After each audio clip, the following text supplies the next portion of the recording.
Welcome to Schaefer Park on a beautiful Friday afternoon. It's day 2 of the NCAA South Central Regional Tournament as we have some outstanding softball heading your way today. 3 games on the schedule here from Schaefer Park, again hosted by West Texas A&M. I'm Lucas Kinsey. Glad to be with you today. Zach Kamenkow will also be joining me on the broadcast later, and Zach did a fantastic job yesterday in the first 2 games of the tournament as 8 teams in the South Central region come in. West Texas A&M, the number 3 seed in the tournament, the number 2 seed Colorado Christian, the Cougars and the Lady Buffs. They hook up today because those 2 teams won in their opening round games yesterday.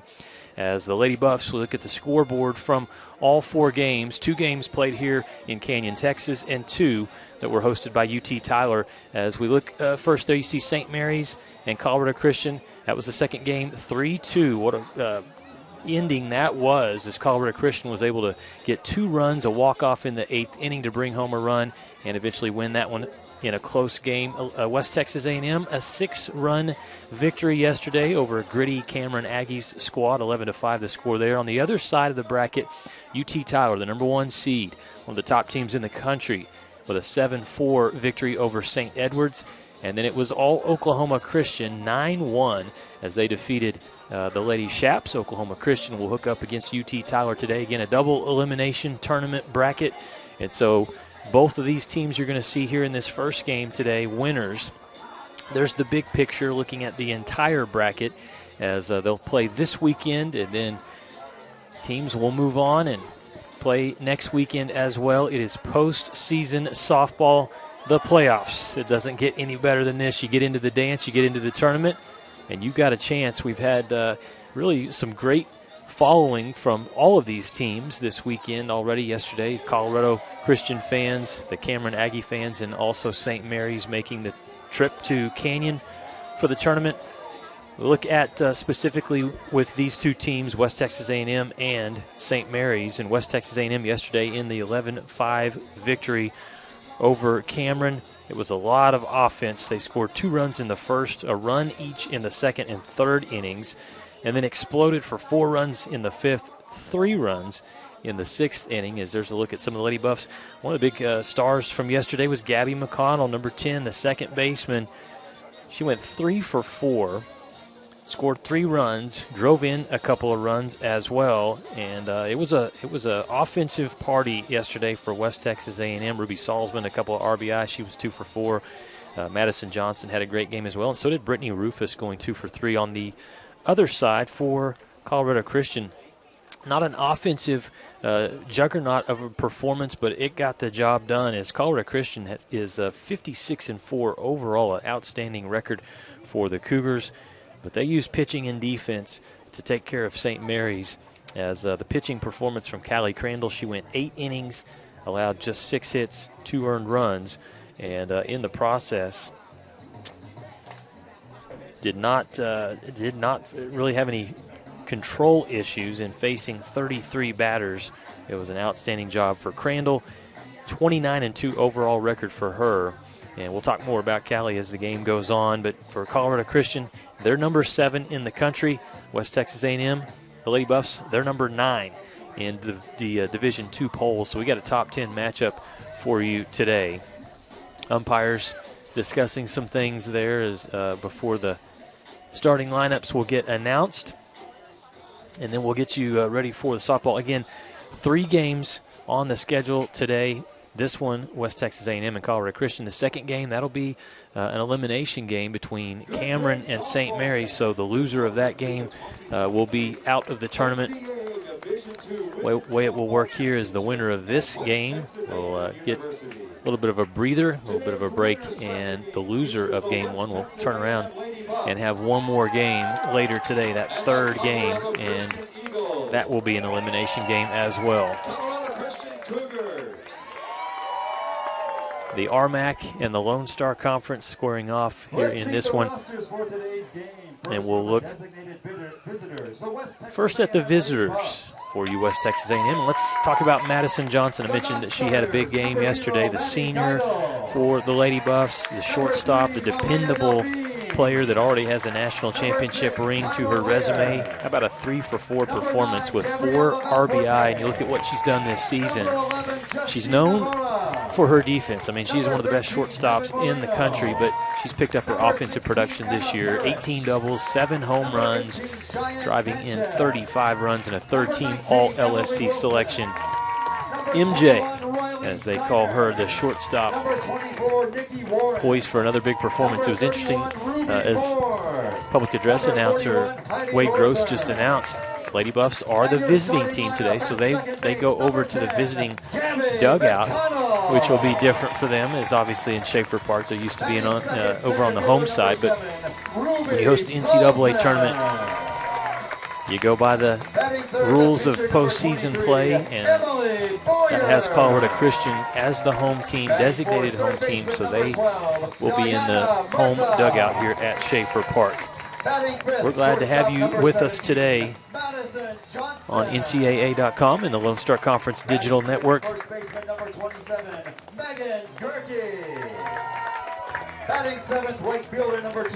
Let's take a look at Lady Buffs head coach Michael Mook. Coach Mook in his 4th season at WT. And what a tremendous job he's done.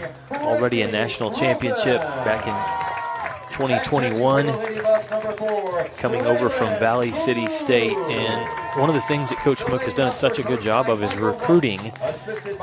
He recruits from all over the country and has done a really good job of recruiting in the South Dakota, Minnesota area, which has outstanding talent. And a lot of those players have made a name at WT in the last several years underneath Coach Mook. Switching gears, the Colorado Christian Cougars. Again, 56 wins, just 4 losses. They come in the tournament, the number 2 overall seed. And for Colorado Christian, we'll look at Callie Crandall, talking about the outstanding pitcher. She transferred over from Oklahoma Christian, and 29 wins, 2 losses. What an impressive record that is. 225 strikeouts, and look at that ERA of just 1.26. She was named the Rocky Mountain Athletic Conference Pitcher of the Year, and so they throw her yesterday, and they'll do it again today, knowing how important every game is, as Crandall will face a lot of familiar batters in her time at Oklahoma Christian. Obviously some matchups against West Texas A&M, so she'll know the hitters, and a lot of the Lady Buff hitters, they'll be familiar with Callie Crandall as well. For Colorado Christian, yesterday specifically, we talked a lot about the pitching, but they did have to come through in the clutch offensively. Sammy Edwards, center fielder, 2 for 3. Kayla Middleton was 3 for 4. Logan Menzies, 2 for 4. And Mickey Berg was 2 for 4 with 2 RBI. There's the leader in the clubhouse, Larry Hayes, the skipper, 5th season at Colorado Christian. An NAIA Hall of Fame inductee, 2010 NAIA softball national champion. We'll have our national anthem for you, and then we'll get ready for some softball.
Again, great crowd on hand for day 2 of the South Central Regional Tournament here from Schaefer Park. There is nothing quite like the atmosphere of playoff softball. And already both sides getting into it with some chants and cheers. Look at the series history between these two squads. It's the 3rd all-time meeting between the Lady Buffs and Colorado Christian. Lady Buffs 2-0 with the last meeting coming in 2022. First time since 2018 for the Cougars to make the big dance. And obviously West Texas A&M has won a pair of national championships, 2014 and the most recent underneath head coach Michael Mook in 2021. As the Cougars take the field first, Callie Crandall works in the circle. And we'll look at the batting lineup for West Texas A&M. Again, what a start yesterday from leadoff hitter, second baseman, freshman Gabby McConnell. There's a look at Gabby from Sioux Falls, South Dakota. She has had a tremendous season for the Lady Buffs, providing outstanding defense game in and game out. But it's the bat that has been what has separated her from a lot of players, a lot of young players around the country. McConnell steps in, and she'll start the party here. First pitch from Crandall, and it's a good one, in for a strike. McConnell on the season, .365 hitter. Excellent speed when she gets on base. She can get moved over quickly. Leads the team in stolen bases, takes a hack at that pitch, and a really nice athletic play made by the catcher, Kinsey Middleton, wearing number 58. Battery member along with Callie Crandall here today. Look at the defensive lineup for Colorado Christian. Over at first base, number 17, Taylor Olson. Second base is Middleton. Shortstop is number 18, Leah Garcia. At third is Tourville.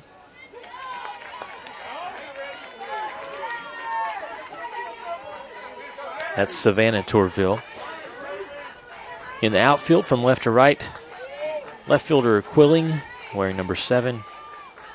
Wearing number 8 is, number 9 is Sammy Edwards out in center field. And number 22 out in right field is Logan Menzies, a senior. And speaking of seniors, here's a senior coming up to bat for West Texas A&M, Ruby Salzman. In her final year as a Lady Buff has been breathtaking. .391 hitter. And there's the lineup for you for the West Texas A&M Lady Buffs. Offensively, McConnell already pop up and out to start things. Salzman followed by Boyer batting third. Murtha will clean up. And Madison Johnson will bat fifth. Similar play as the first one, and another similar result with the catcher. Kinsey Middleton coming up. Gets the mask off quickly. And that's a rare start to a game where you see two pop-ups with the catches being made for outs by none other than the catcher. 2 away quickly. Good work from Crandall in the circle. She'll face freshman Emily Boyer, hitting .307. Emily this season, as we look now at each team and kind of give you the resume, so to speak. Similar numbers on the batting average, similar numbers in terms of a lot of wins and very few losses. 56-4 for Colorado Christian. Lady Buffs come in today with a record of 48-6. Already 2 balls thrown to Boyer. She'll stand in, wait for a pitch. That one's in. Had some movement on it and drops into the mitt for a strike. Count moves to 2-1. Yesterday, Emily Boyer, 1 for 4, did have an RBI.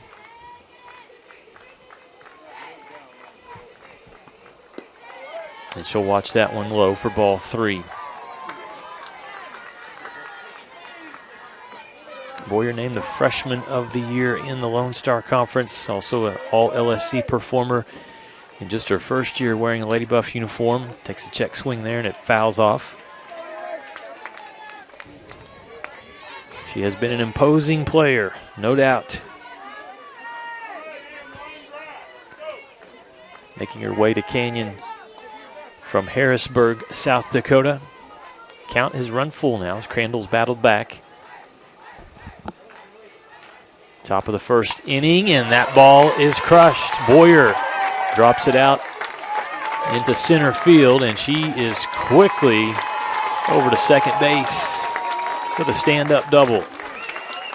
And the first base hit of the game for West Texas A&M, services of Emily Boyer. Kept her weight back.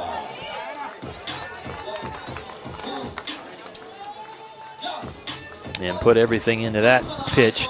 Wind blowing not much today, but coming into the batters, whereas yesterday the wind was blowing out, but just really nice temperatures.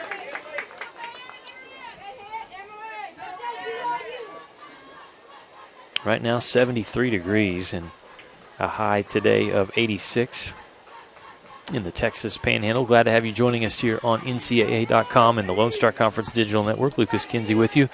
The Thunder Vision production team bringing you the broadcast throughout this weekend tournament. Director today, Daniel Kalunga. All right, here is Diana Murtha stepping in, third baseman, another offensive player that can scare opponents. This season, Diana, .351 hitter, a slugging percentage of .709 in 151 at-bats. She's got 13 home runs, 41 RBI, and Lady Buffs do bring in a pinch runner at second base, and that's number 31, Ruby Moore. A little more speed on the base path, and we'll see if Murtha can move Ruby Moore around. Right now, Crandall struggling in the circle with the count getting away at 3 balls and no strikes.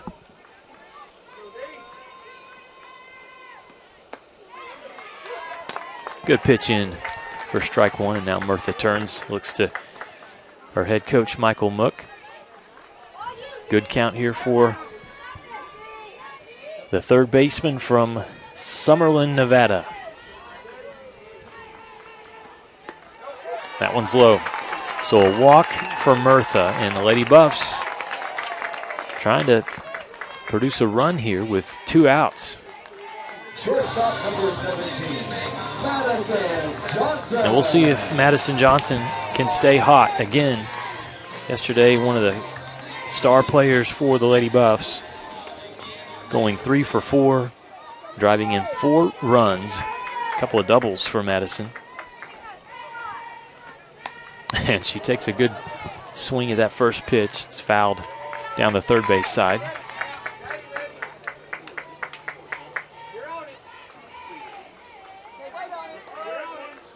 Runners in scoring position. Madison Johnson this season hitting .311.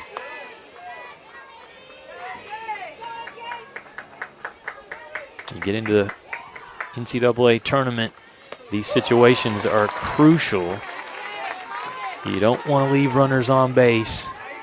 And if you're Colorado Christian, you want to dig in here. As Callie Crandall's doing a good job. No balls, 2 strikes right now to Madison Johnson. You want to dig in and get out of this inning without allowing any runs. Crandall's pitch high for a ball.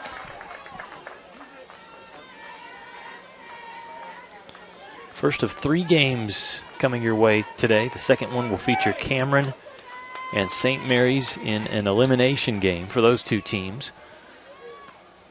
And there's a strikeout, some heat upstairs, and Madison Johnson could not catch up to that pitch from Callie Crandall. The Cougar fans like it as they get out of the inning, not allowing any runs.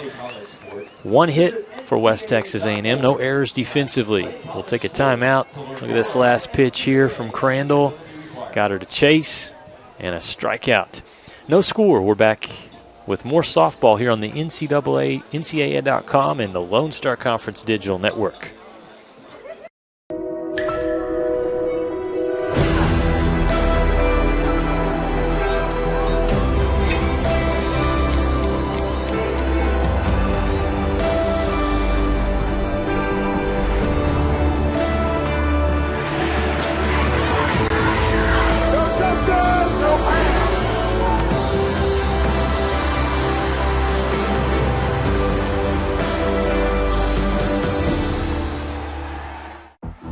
Being a champion takes more than skill, more than endless drills, more than using your head. Being a champion takes the heart to give it your all, the agility to thrive from any angle, and the relentless drive to be the best. Welcome to Division II, where the pursuit is yours to create, and the question isn't, can you do it? It's, will you?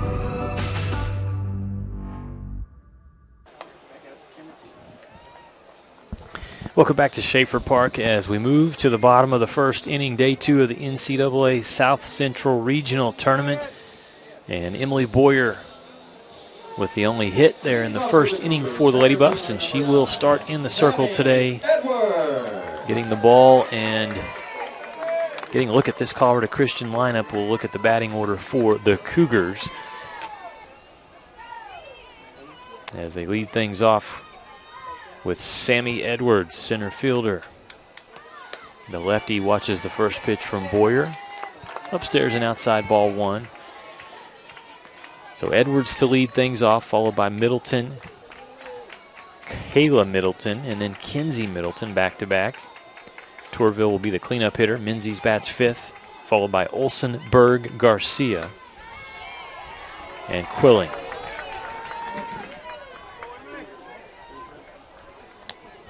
Pitch out of the zone, so 2 balls, no strikes from Boyer. I already talked about her offensive firepower in the circle this season. How about a 17-2 overall record for the freshman? It's a pitch inside, and it was called a ball. Thought she had found the zone there, but 3 straight pitches, 3 straight balls to Sammy Edwards, the senior out of Colorado Springs, Discovery Canyon High School. They're in the state of Colorado. 3-0 pitch. And this time Boyer's able to find the zone for a strike. Edwards on the season for the Cougars hits .355.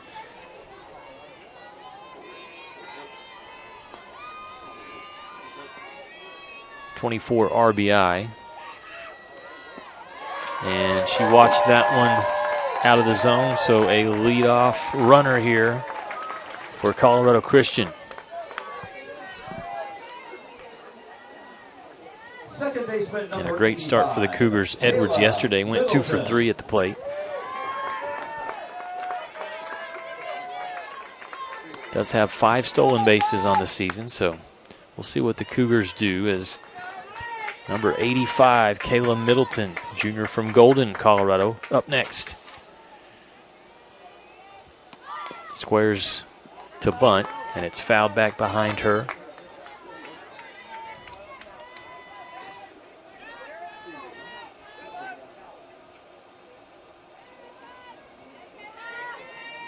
And that 3-2 win yesterday for Colorado Christian over the Rattlers of St. Mary's, 11 hits.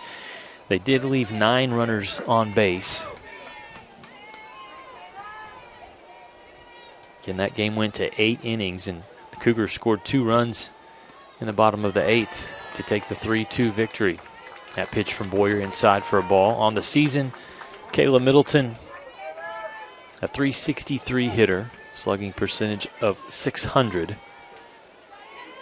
She's got 58 hits, 34 RBI, including 7 home runs.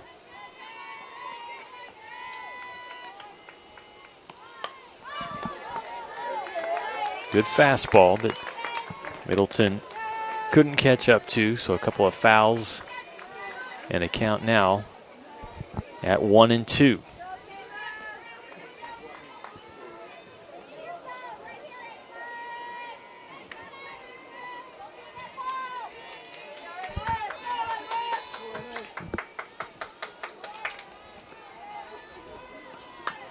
Going down low, Murtha over to second, the double play.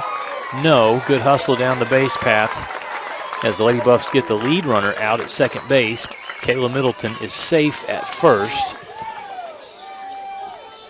But a good job there from the hot corner, Murtha, to snag it and make a good throw over to second base for the first out in the inning. And it brings up number 58, Kinsey Middleton, who's already shown her defensive prowess there from behind the plate. A couple of nice catches behind the plate for outs in that top of the first inning. The Lady Buffs popping up some pitches. Middleton offensively with an impressive .416 batting average this year. 11 home runs. That one gets past the catcher and scooting around second base is Kayla Middleton. It's a great opportunity here.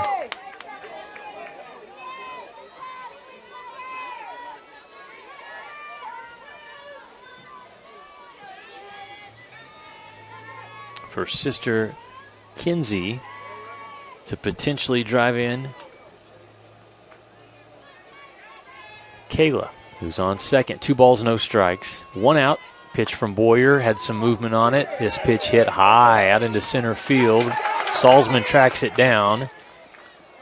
And just getting safe over to third, tagging up. Kayla Middleton moves over. And a good chance with a runner on third now. There are 2 outs. But the cleanup hitter up next for the Cougars, number 26, Savannah Tourville.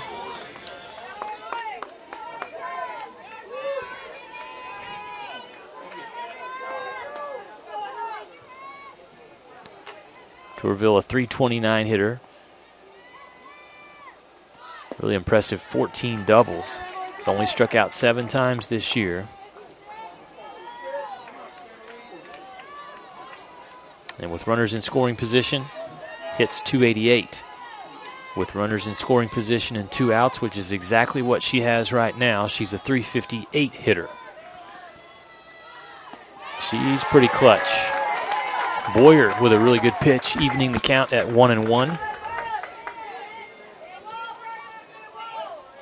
Yesterday, Tourville did not collect a hit, 0 for 4, so she feels like she's due.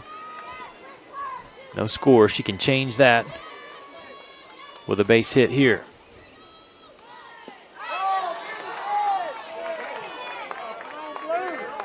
Check the swing. So that pitch definitely inside, and it's 2-1, and we'll have a conversation here.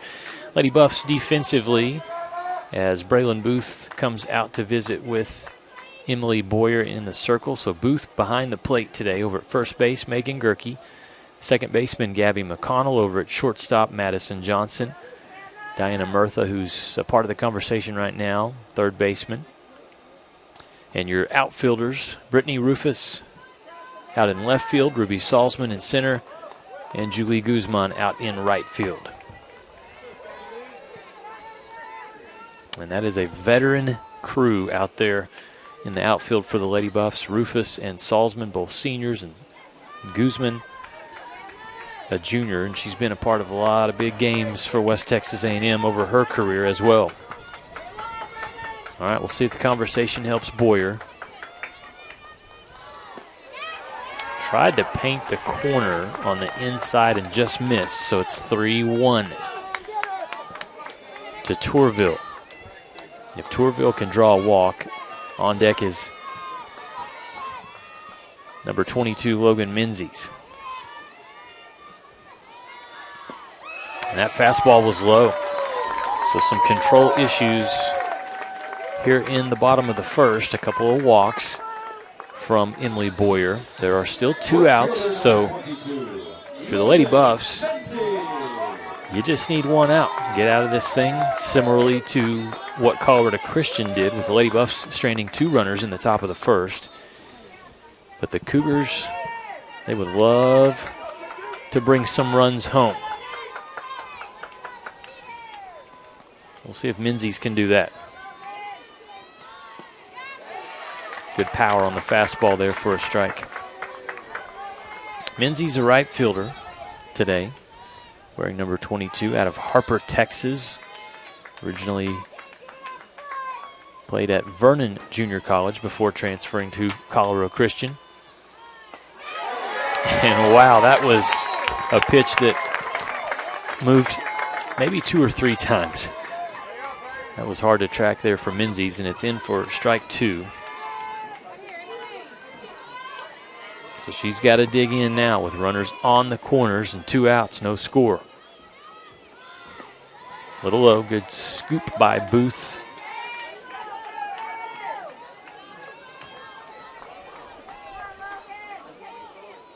No hits in the inning from Colorado Christian, but they've again drawn a walk and with a pass ball moved the runner over to second, tagged up, moved over to third. And what a pitch. Oh!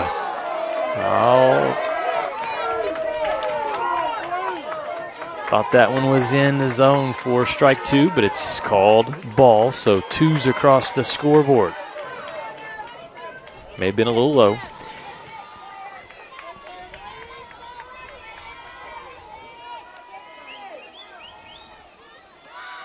That one definitely low and got away from Boyer, so full count. Menzies hanging tough in here in a key spot. Even though it's just the bottom of the first, you can feel the intensity. There's just something different about postseason play. The payoff pitch from Boyer. And a swing and a miss. Fooled the batter on the off speed from Emily Boyer to get out of the jam. A couple of runners are going to be stranded. No hits in the inning. No errors defensively. And for Emily Boyer, she's able to get the Lady Buffs out of a jam. No score. We'll move to the top of the second after this timeout. Look at this. Good pitching from both sides to start this game.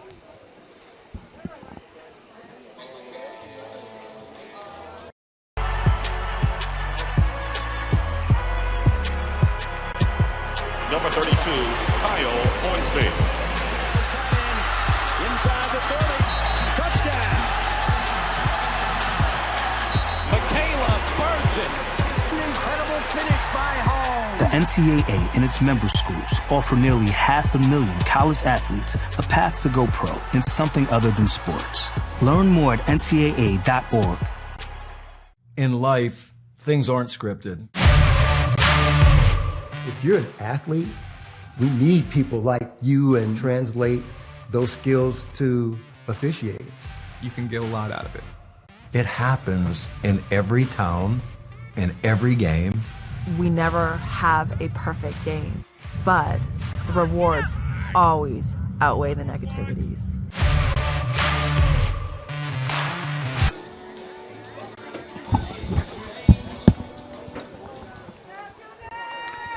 No score here as we move to the top of the second inning. NCAA South Central Region Tournament action from Schaefer Park here in Canyon, Texas. And both pitchers doing what you want to see from your starter. And that's you get in a little bit of a jam, find a way to get out of it. Callie Crandall with a big strikeout in the top of the first, with the Lady Buffs leaving 2 runners stranded, not able to score any runs. And then returning the favor, Emily Boyer sees runners on first and third, 2 outs, and a full count, was able to strike out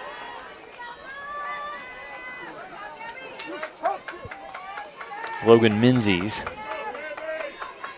to end the inning. And now we start this top of the second with Megan, actually it's not Megan Gerke, batting in place for Megan Gerke is Gabby Valforte, wearing number 9, the junior from Fort Worth.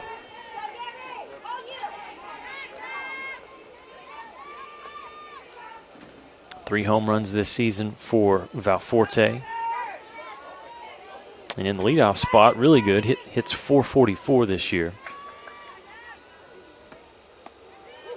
Watches that one. Thought about it.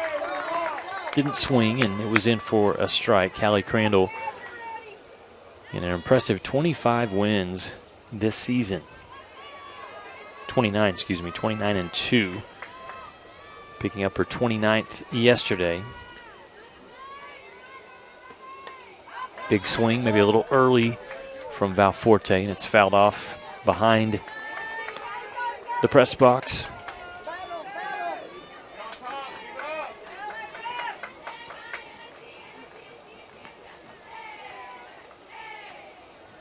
And a quick visit here for the infield for Colorado Christian. 2-2 count. These two teams, again, just the third all-time meeting between West Texas A&M and Colorado Christian. Head coach Larry Hayes squaring off against Michael Mook.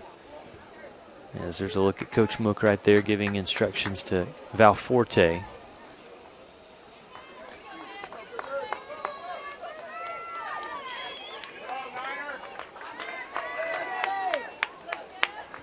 Lady Buffs, you see they're wearing all white uniforms, including the broadcaster's favorite, white numerals on the white jerseys. So good thing I am familiar with these players pretty well. Don't have to look at the numbers, but here's Valforte.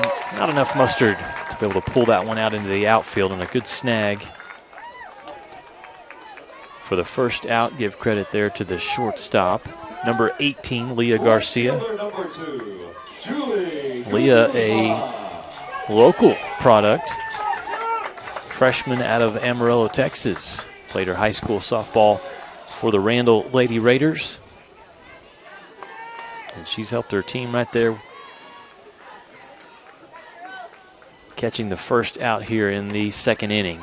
Quick turn on that pitch from Julie Guzman, who's the next batter up for West Texas A&M.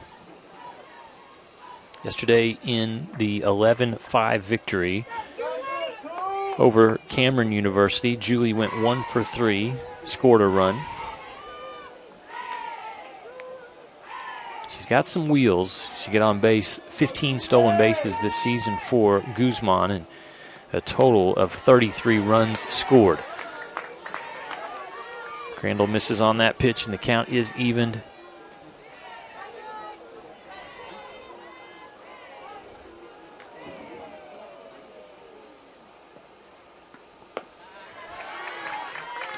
That one gets away from Crandall, and Crandall, they're obviously their ace pitcher,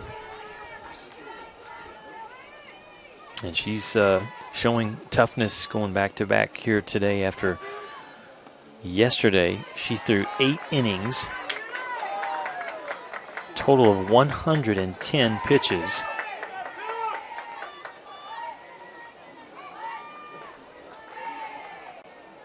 And outstanding performance, had 15 strikeouts. That's a pitch in for a strike, bringing the count back full at 3-2.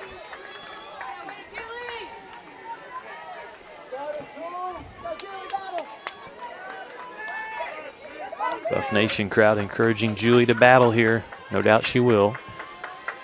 One of the toughest players on the team. And Guzman sends this one out to left field, drifting over. And making the catch for out number 2 is Cameron Quilling. So some good power off that swing from Guzman, just not quite enough.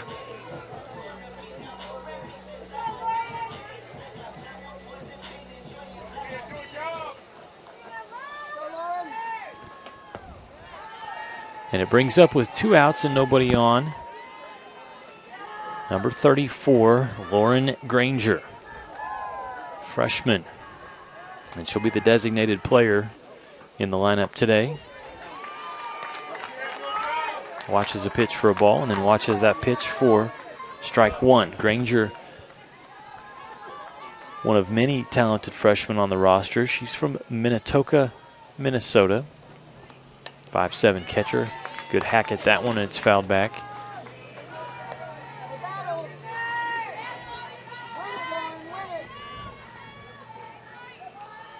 Love those Midwestern names, northern names of the towns. Kewaskum, Wisconsin. Esco, Minnesota. Maple, Wisconsin. This one to third base, and a great play. Attacking that one on the run. Torville able to scoop it and sling it over to first base for the third out in the inning. Still no runs. It's been the pitching and defense so far.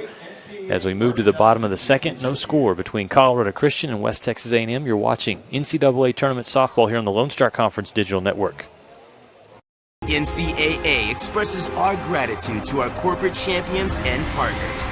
Without their support, these great championship moments and opportunities are not possible for our student athletes. The NCAA's commitment to the highest levels of fairness and well-being, along with the pursuit of excellence in both academics and athletics, helps build a championship culture. With their generosity, our corporate partners make it possible to celebrate champions. Thank you.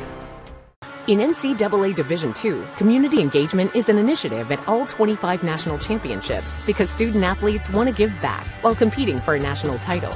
Over the course of the year, Division II student-athletes have an opportunity to leave a lasting impression in local communities throughout the country. Whether Division II student-athletes are volunteering at hospitals, schools, after-school care programs, foster homes, or retirement villages, they make a difference in the lives of others. In Division II, we rise to the opportunity and make community engagement ours.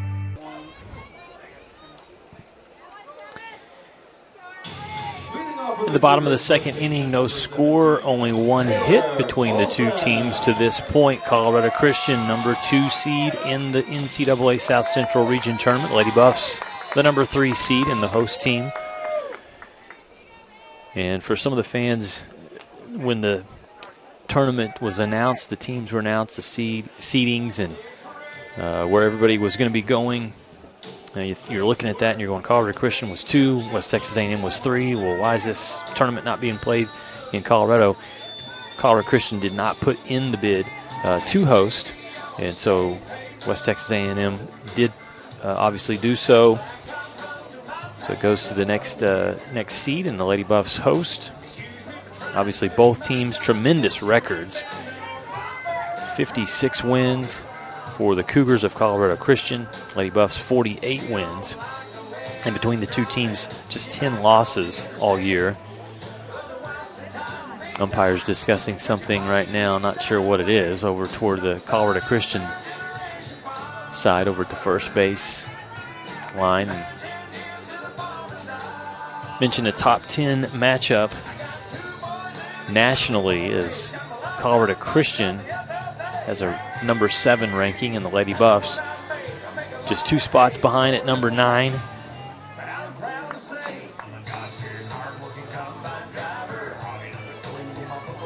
Again, a recap of yesterday here at Schaefer Park. The Lady Buffs defeated Cameron 11-5. Colorado Christian ousted St. Mary's in a close one, 3-2 in 8 innings. On the other side of the South Central Region bracket, over in Tyler, Texas, UT Tyler knocks off St. Edward's 7-4, and Oklahoma Christian dominates 9-1. They get the victory over Lubbock Christian.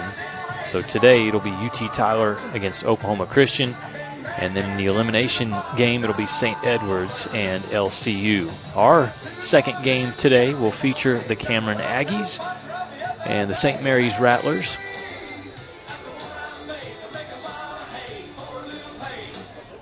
Still not sure what the delay or the discussion is right now. Getting ready to start the bottom of the second inning. Coach Mook getting an explanation from home plate umpire.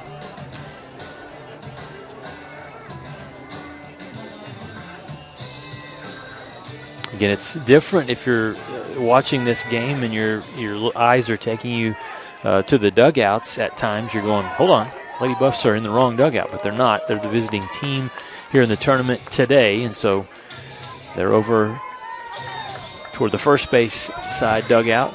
Colorado Christian feeling comfy on the home side. We're ready to play. And settling in to lead off for Colorado Christian, it'll be number 17, first baseman Taylor Olson. The right-handed batter watches the first pitch from Boyer low for ball one.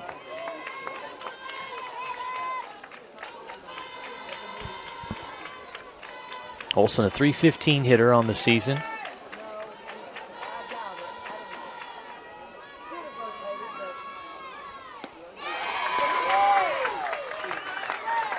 A little ahead of that off-speed pitch. Boyer's done a good job. A power pitcher. I mean, she can really rocket that ball in there and throw hard, but she's done some good work with her off-speed. That one's back with some firepower inside corner, strike two.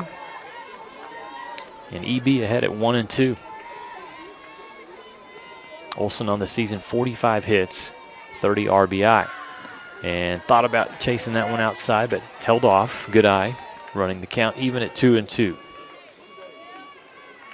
Taylor Olson yesterday 0 for 4 in the one-run victory for the Cougars.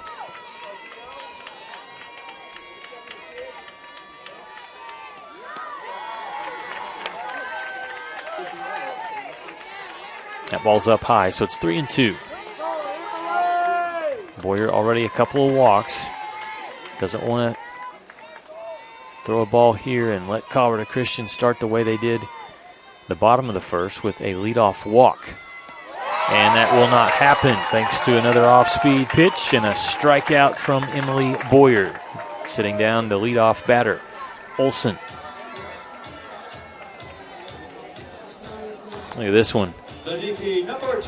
Just hard to track as it dives a little bit before it hits the glove of Braylon Booth behind the dish. Quick score update for you. The other game going on right now, it's the top of the third inning at Irwin Ballpark in Tyler, Texas.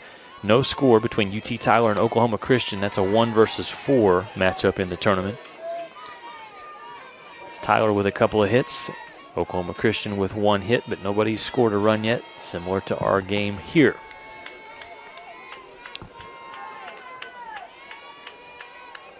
Here's number 24, Mickey Berg, designated player. Good contact there, going to push it out into right field. Shallow, though, and Guzman was all over that one. Makes the catch for out number 2. Shortstop, number 18, Leah Garcia. Good work from Emily Boyer in the circle. Pitch count of 31. A couple of strikeouts. Seeming to maybe find her rhythm here. She'll face the shortstop, Leah Garcia. And Leah, probably some extra fans in attendance today, with her family just down I-27 from Amarillo. Fastball inside, 2-0 count to Garcia. Solid freshman campaign for the shortstop. For the Cougars, .333 hitter. 13 doubles, 51 hits.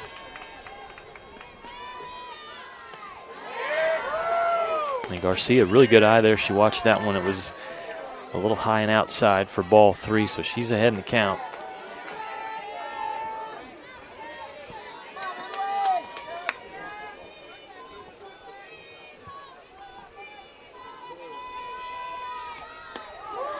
And Boyer rears back and just zips that pitch in. Fastball in the zone for a strike. Boyer did pitch yesterday in the 6-run victory over Cameron. Just went 2.1 innings of work. Allowed 4 hits, 2 earned runs.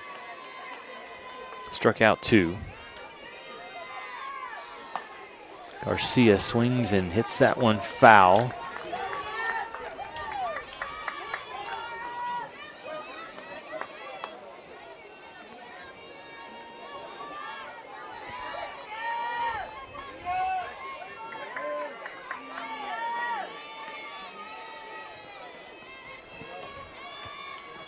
So another full count. We've seen plenty of those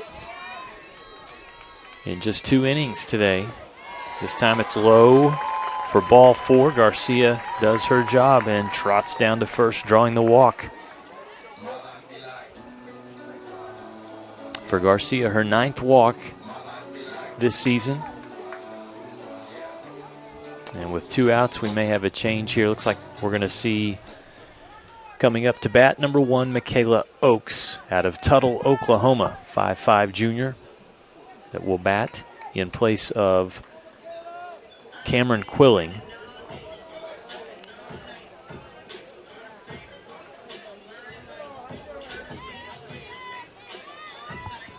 Hitting for the Cougars, number 1, Michaela Oakes. This Colorado Christian team currently on a 10-game win streak. They did not lose a single game at home this season. They were 23-0, perfect. And not too far off on the road with a 22-2 record. There's a good scoop behind the plate there, a block from Braylon Booth. Ball 1.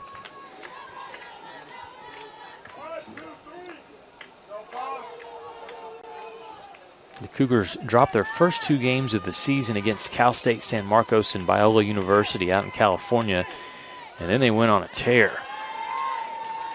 They went all the way from February 4th till April 1st before losing a game, and that was a 1-run loss at Regis. So a team playing with tons of confidence coming into the NCAA tournament. And right now feeling good with their performance in Canyon, picking up the win yesterday and playing solid defense. Still looking for some offense, though. Boyer's able to find the strike zone. She's battled back, kind of got behind in some counts, but has been able to do a good job of working back and getting batters out. 3 walks, that's been the blemish, if you will, so far from the freshman pitcher.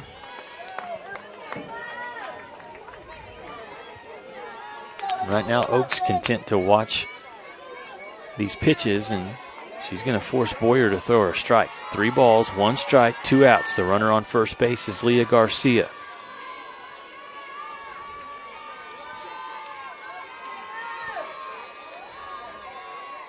Time called.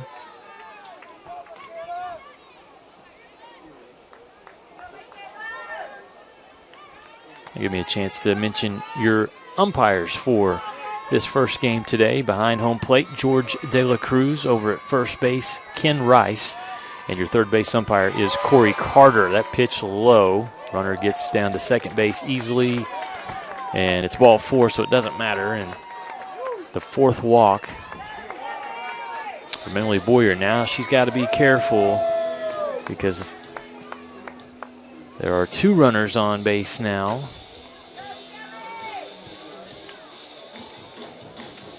Pinch runner for the Cougars as well, as we'll see Cameron Quilling go over to first base to run.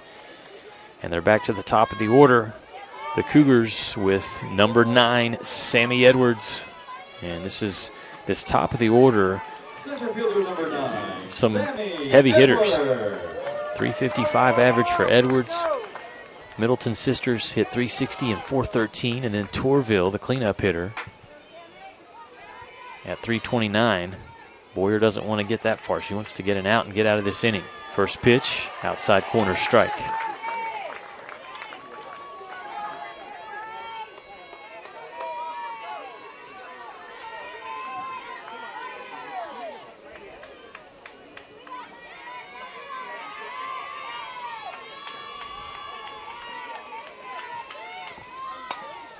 Oh, a snag from Murtha at third base. That ball was very close to getting out into left field, and that would have scored a run, no doubt. But instead, Diana Murtha with some leather steps on the bag, and the Lady Buffs get out of trouble again. No score. 2 runners stranded, no hits, no errors. Total of 4 left on base so far in the game. We move to the top of the third. You're watching the NCAA South Central Region Tournament on NCAA.com.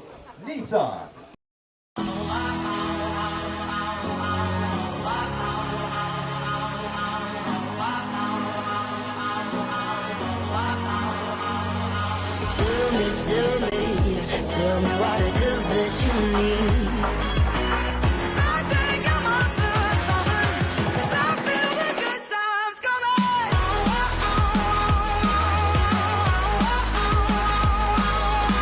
'Cause I think I'm onto something.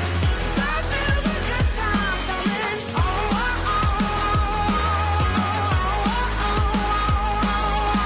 'Cause I think I'm onto something.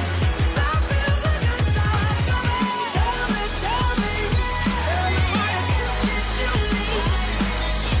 'Cause I think I'm onto something. 'Cause I feel the good times coming.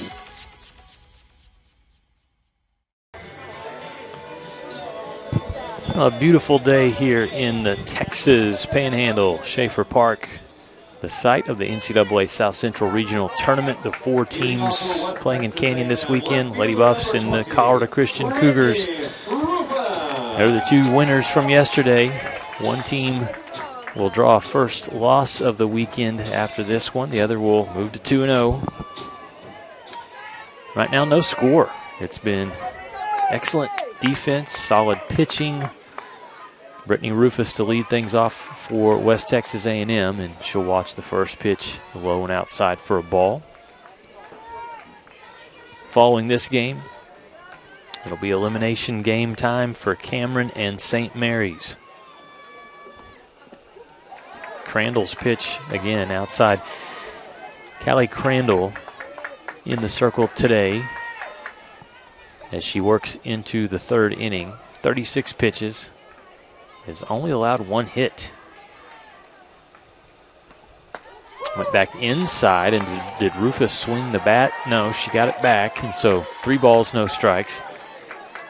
And if you're Crandall, you really want to dig in here and try to force Rufus to swing at something. You don't want to walk number 20 and get what I feel is maybe the fastest player in all of Division II on the base path, because Rufus, when she gets on base, most of the time will get around to score. 14 stolen bases on the year for the senior out of Mansfield, Texas. 3-1 count now. Crandall does force contact there.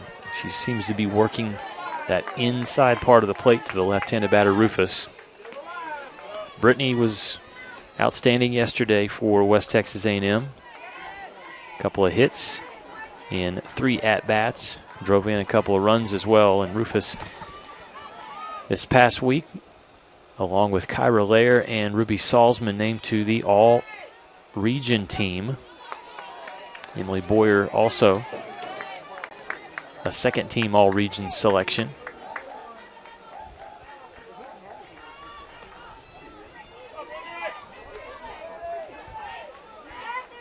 A lot of accolades for Brittany Rufus over the last 2 seasons. Has made a name in this program in just 2 years.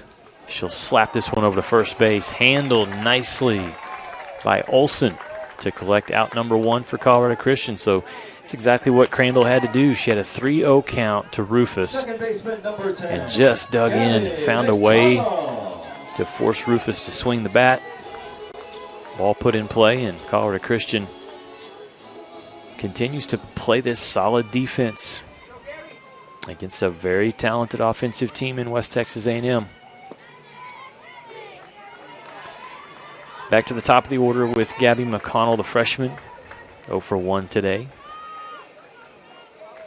Popped up and out to the catcher in her first at-bat. And that time she swung hard, pulls her head, though, and misses, evening the count at 1 ball and 1 strike.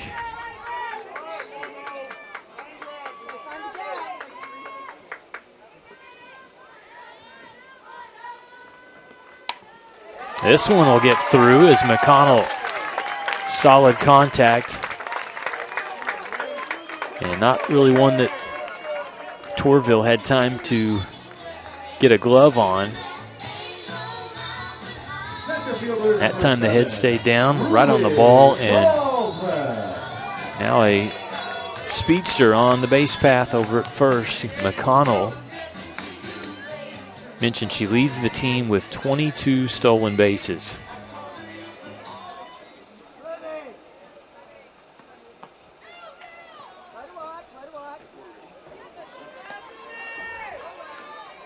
So here's senior Ruby Salzman, another player that was named to the all-region team.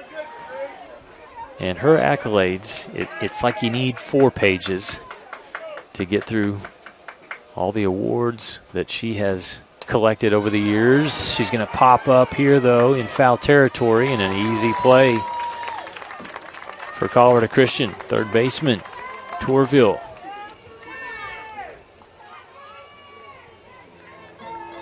Pitcher number 23, Emily. 2 outs. Boyer.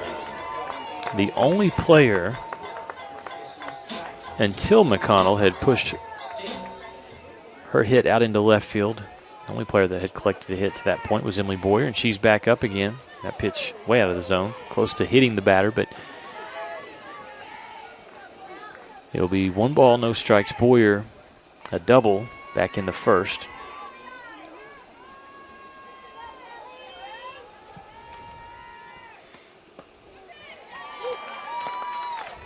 Crandall's done a good job of coming back, not getting too far behind in counts. She throws a ball or two, she'll come back with some good pitches.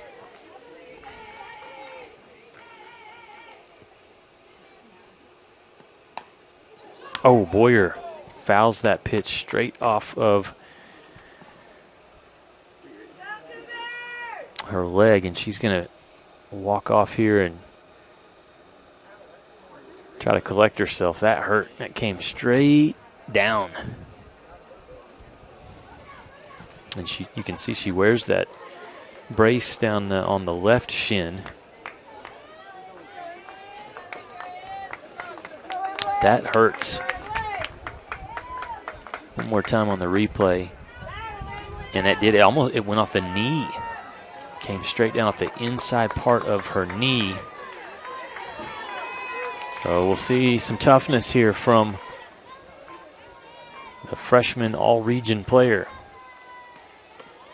Runner going, pitch was outside and it gets past, and so McConnell quickly gets up and takes 2 bases.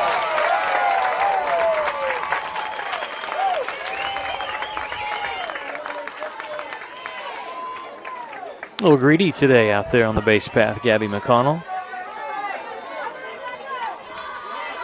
So now freshman over at third base, freshman with the bat in her hands. 2s across the board, no score here in the top of the third. Crandall's pitch. Boyer going to make contact and foul it off.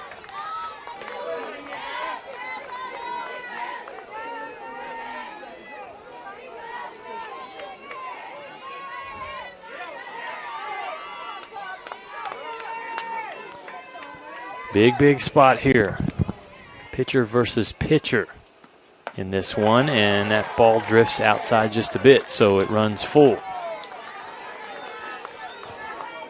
If Boyer can get on base, Diana Murtha is on deck for West Texas A&M. Callie Crandall getting set to throw pitch number 49.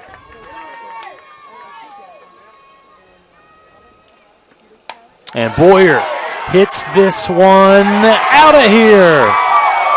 A 2-run blast over the left field wall, and we have a 2-0 score. Fouls the pitch off of her knee. You know she was hurting.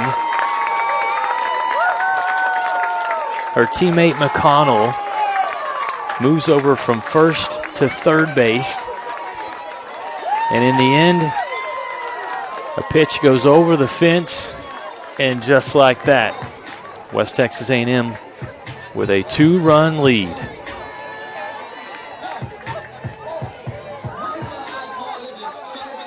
Number 12, Diana Murtha.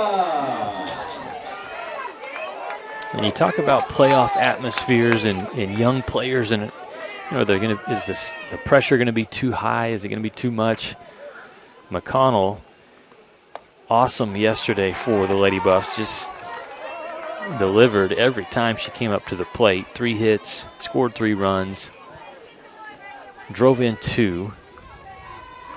And on that last sequence there, it was McConnell and Emily Boyer, both true freshmen, delivering for West Texas A&M. Crandall's pitch misses there, evens the count to Diana Murtha at 1 ball, 1 strike. We were scoreless until the 2-run blast from Emily Boyer.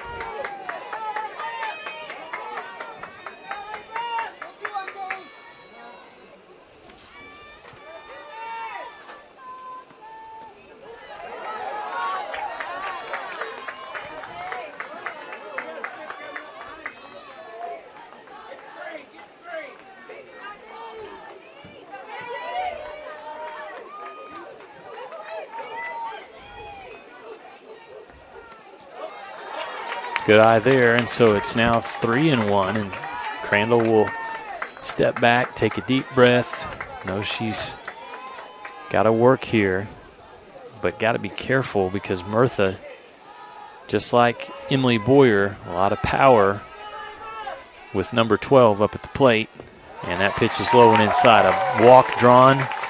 Murtha will head down to first base.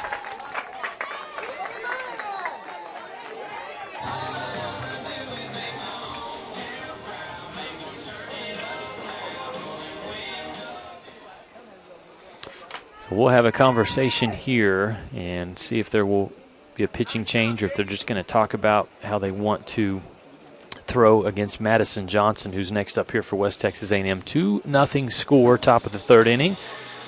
Glad to have you joining us today here from Schaefer Park to look at the fans enjoying the action. And again, a good following from Colorado Christian, from the Cougar fans.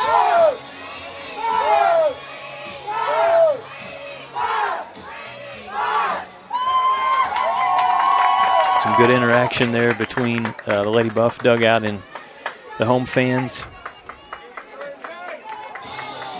Shortstop number 17, Madison Johnson. So Madison Johnson's up next in her first plate appearance. She struck out.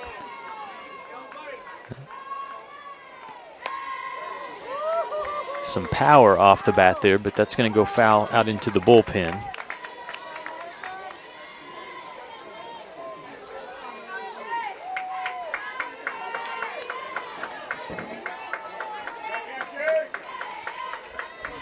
Murtha stands on first base. Score update, top of the 5th inning. Still no score between UT Tyler and Oklahoma Christian in a battle of 2 outstanding Lone Star Conference teams. Watch out over there, Michael Mook. That pitch from Madison Johnson skims over her head coach's hat. That's one where if his shades are up on top of the hat, they may have knocked the Oakleys off. Crandall, with the 2 foul pitches out of play, is ahead in the count. No balls and 2 strikes. Again, the Lady Buffs doing the damage with a 2-run home run from Emily Boyer, with Gabby McConnell standing on third.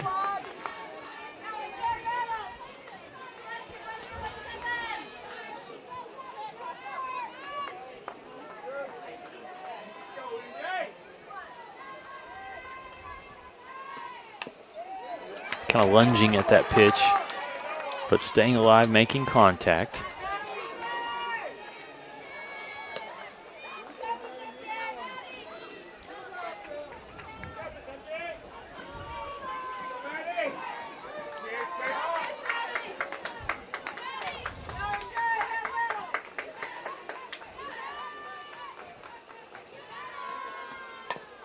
Johnson chops it, going to have to hustle and not able to make it. Wow. Nice defense again shown there from the third baseman, Tourville, and Colorado Christian gets out of the inning, but they do surrender 2 runs. Emily Boyer, 2-run blast. Lady Buffs, 3 hits in the game so far, and we move to the bottom of the third with a 2-run lead for the home team, West Texas A&M Lady Buffs. All right, pay attention. Welcome to Fandom 101. We'll cover the tools of the trade from foam fingers in the wave to the super secret wave. How's that for a course description? Lesson 1, your game starts long before the opening whistle, so arrive prepared. 2, if something piques your interest, raise your hand. And 3, work in groups. NCAA championships. Attendance is encouraged. Passion is mandatory. Get your seats today at ncaa.com/tickets. Class dismissed. The road to national championships runs through NCAA.com.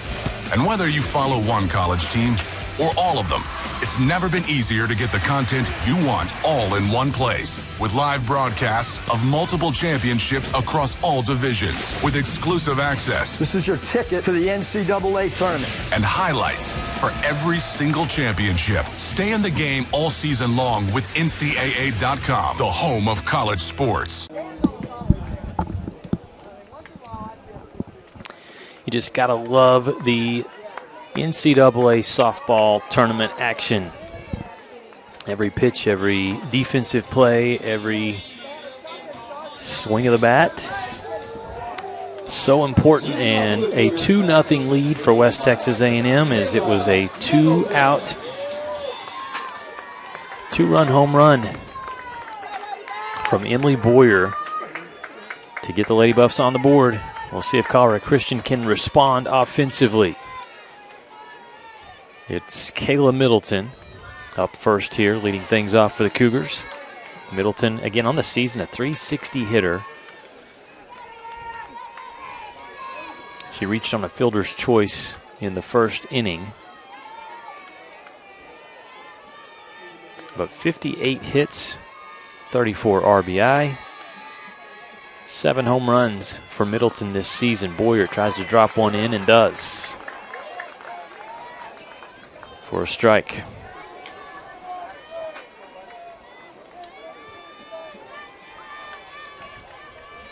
Mentioned Boyer showing toughness at the plate after she fouled a pitch off square off the looked like her inside part of her knee. We'll see if she can continue to push off and use the lower body in the circle.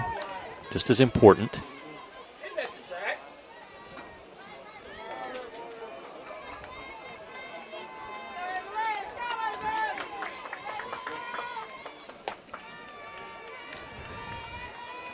All right, 1 ball, 2 strikes. Middleton. And that one got away from Boyer. So it's now 2-2.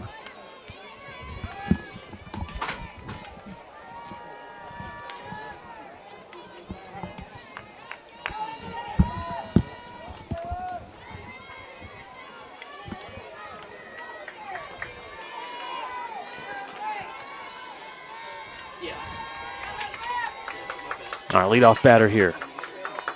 Trying to reach base for Colorado Christian. Cougars trailing by 2 runs. Pitch from Boyer, and that's going to get through. Hard hit that Murtha dove for over at third base. Could not handle. And a clutch at bat there for Kayla Middleton. Catcher number 58, Kenzie Middleton. Went down low and had enough power to get that through. We'll see how they score that one. And it is a single, so the first hit of the game breaks up the no-hitter. And a base runner on for Colorado Christian. Kayla Middleton on first. Sister Kinsey up next. Runner going. And safe. Good throw from Braylon Booth, but really good speed from Kayla Middleton. Diving in for the stolen base.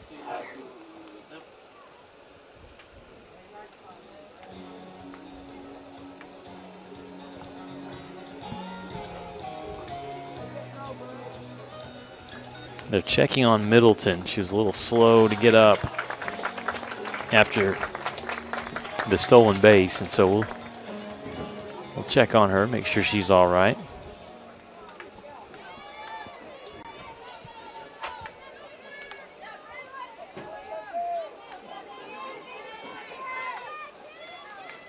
No balls, one strike.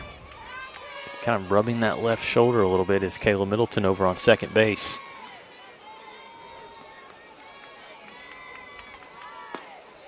Boyer fastball inside. Out of the zone, ball one.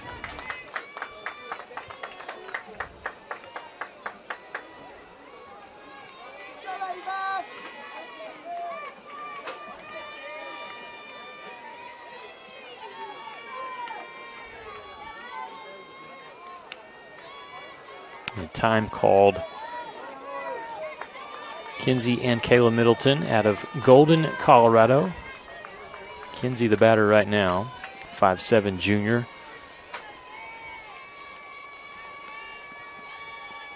Last season had 15 home runs, led the team. This year right now with 11, 74 hits. And one of those offensive players that you just rely on with the consistency that she brings. And a good athlete as well with 15 stolen bases. A little late on the swing there, and Michael Mook did get pelted there a little bit. So we'll see how tough Coach Mook is. Don't rub it. Don't rub it. All right, so 2 balls, 2 strikes. No outs. And a base runner now on second, Kayla Middleton. This ball hit out into left field, taking a couple of steps back, making the catch for out number 1 is Brittany Rufus. Middleton a little frustrated there. She made good contact, but just couldn't get enough power to push it over the left fielder's head.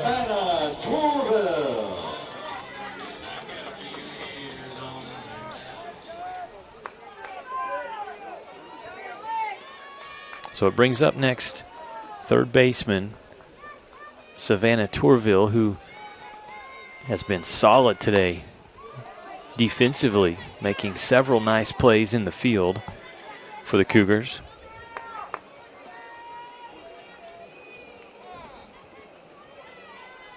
Time is called. Lady Buffs defensively want to chat things over as one of the captains, Ruby Salzman, trots in from center field. We'll check the Lone Star Conference scoreboard from the other side of the bracket with UT Tyler, the number 1 seed in the tournament, hosting Oklahoma Christian. Bottom of the 5th inning, still no score. Wow, how about that one?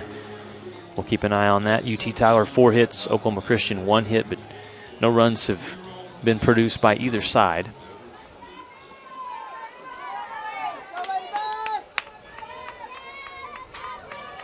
Just 2 runs to show for today for the Lady Buffs. Trying to get one back, perhaps 2. The Cougars going down low to try to get that off-speed pitch, and unable to do so was Tourville, and she's behind. No balls, 2 strikes to Boyer.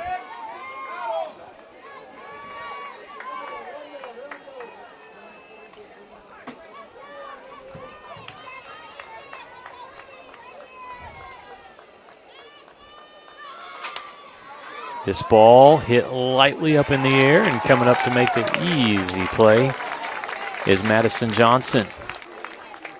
2 outs, runner on second. Right fielder number 22. And they get another out. If you're Colorado Christian, the stat they are looking at, and right now it's not a deal breaker. But if it drags on, it is going to be a problem, and that's the runners left on base. 4 so far today.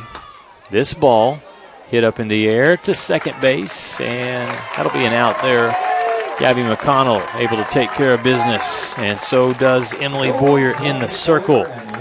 Runner stranded, one hit for the Cougars, no errors defensively, and Lady Buffs lead 2-0 as we move to the top of the fourth after this timeout here on NCAA.com and the Lone Star Conference Digital Network. These are the moments that live on, that we'll talk about for years to come. We come here to see history made, sharing in the wins and the upsets. Together. Because whether we're players or fans, we're all on the same team. And to us, this is more than just a game. It's an important moment in our lives. One that's worth protecting. So if you see something, say something. Report suspicious activity to your local authorities. If I lose, I'll respond with respect. If I win, I'll back it up with humility. If I fail, I'll rise up with honor. It's tough for us to put it all on the line. Don't undo my hard work with poor sportsmanship. Respect. It's the name of the game. Leading off for the Lady Buffs, first baseman number 9, Gabriella Valforte. Welcome back to Schaefer Park. We move to the top of the fourth inning. NCAA South Central Region Tournament action, day 2. And a game featuring two teams that won yesterday. It's 2-0 Lady Buffs, and a quick out there as Gabby Valforte pops up to third base. And there's quickly one away. Lucas Kinsey with you here from Schaefer Park, the Thunder Vision production team bringing you the broadcast. And I welcome in Zach Kamen-Cal. Zach, glad to have you with me today. Thanks for holding things down yesterday. You've done a great job for us here on the Lone Star Conference Digital Network throughout the season. And today, Zach, your thoughts as you settle in here and you see great crowd, great weather, playoff atmosphere. It doesn't get any better than this. Well, Lucas, I'd like to say thank you for having me back. I'm so excited to be here. It's playoff softball, and it's a gorgeous day also here. I mean, beautiful weather. The stands are packed. I mean, it's just playoff atmosphere. I was listening to the broadcast as I was driving in, and I heard you talk about that playoff atmosphere. And as I was walking in, just hearing it, before I even saw the crowd and everything going on, I mean, I just felt the atmosphere as soon as I was walking in, and I just got a whole rush of excitement. As a player, Zach, of course, obviously you played baseball at West Texas A&M, but as an athlete, you're in these situations. What does it do? I mean, what does it change? Here's the pitch as Guzman is going to push this out, and it's going to drift foul. But what is the focus? Is there a change? I mean, talk a little bit about that from a player's perspective.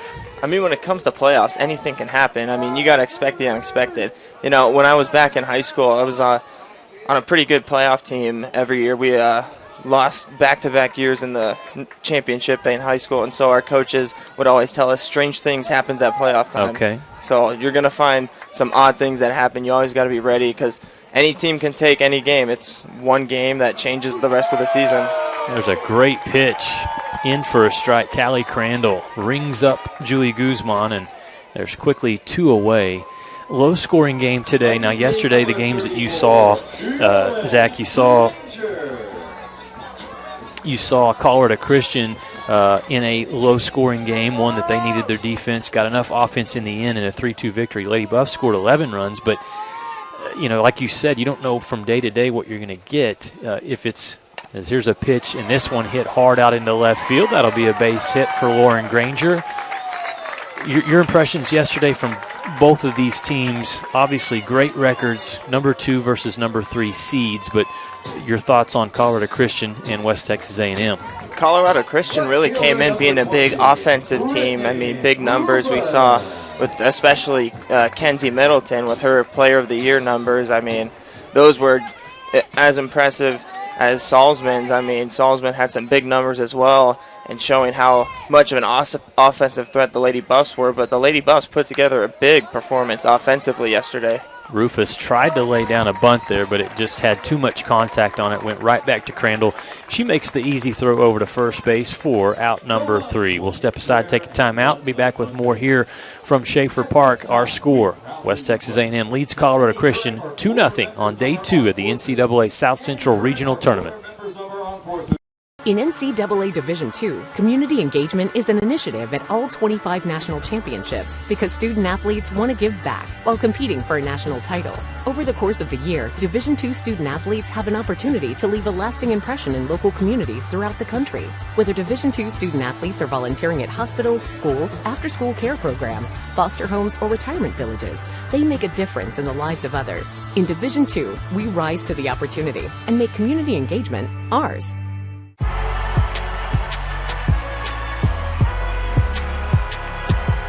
Number 32, Kyle Hornsby. Inside the 30. Touchdown.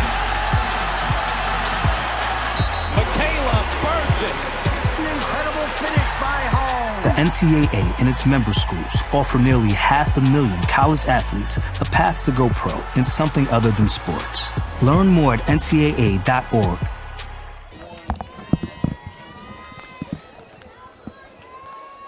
We move to the bottom of the 4th inning, and the score, West Texas A&M leading Colorado Christian 2-0 for the Cougars. To lead things off, it's going to be first baseman Taylor Olson.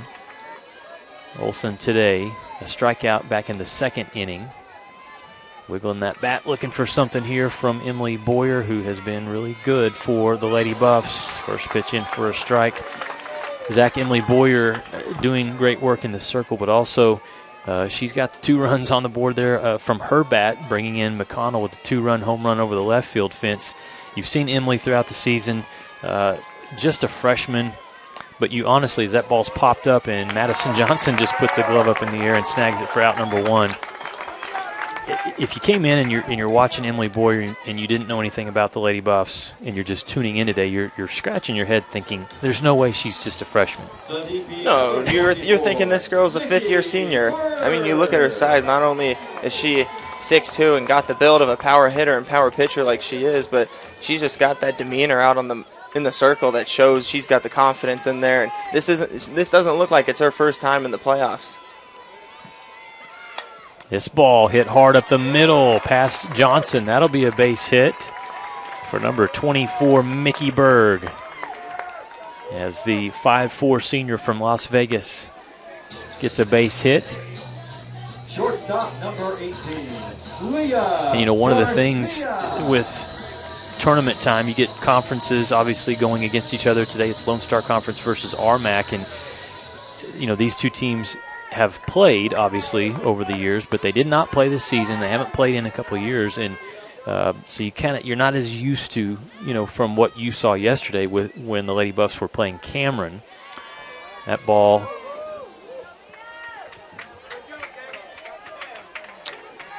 inside for a ball, but you got to make these quick adjustments. The scouting reports, you kind of know what your coaches are telling you, but a little unexpected, right? Right, it's something different for sure. I mean, these Colorado Christian girls, they're seeing all these teams in the regional. They've never played all season long. It's just it's all Lone Star Conference teams and then them from the RMAC. Oh, what a play from Murtha. Ball went low and quickly got it out of her glove over to first base for out number 2. Berg will move over to second base. And really both teams leaving some runners on base, but if you're Colorado Christian right now, Zach, that's one of the things I've mentioned is they've left 5 runners stranded. And you get into these playoff situations, you want that number to be as low as possible. You want to be efficient with runners on base. Yeah, and that was a problem for them last night as well. They were struggling leaving the girls on base. They faced Catalina Octavos in the circle for St. Mary's, and she held them in check. I'd say pretty much every inning last night, Colorado Christian had girls on base. They just couldn't execute for runs as much as they would have liked to. But in the end, they ended up getting the win. But they could have avoided extra innings right there if they were able to execute with runners on base earlier on throughout the game. All right, pinch hitter here. It's going to be number 90, Samaria Roop, that will step in. Boyer throws the first pitch in for a strike, and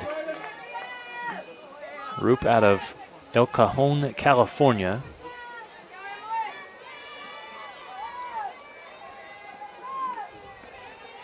I don't know, there's something intimidating about a number 90 from a hitter. She comes up and delivers. Roop pushes it out into left field, and that's going to score a runner as Bird comes across home plate, and you hear the Colorado Christian fans make some noise. They've cut this lead back to 1. Yeah, your number 9, you get pretty much, I'd say, anything above 50 is not really much of a baseball or softball number, so it's a unique number. It stands out for sure, but it got the job done, didn't it? It worked, and that's all you need.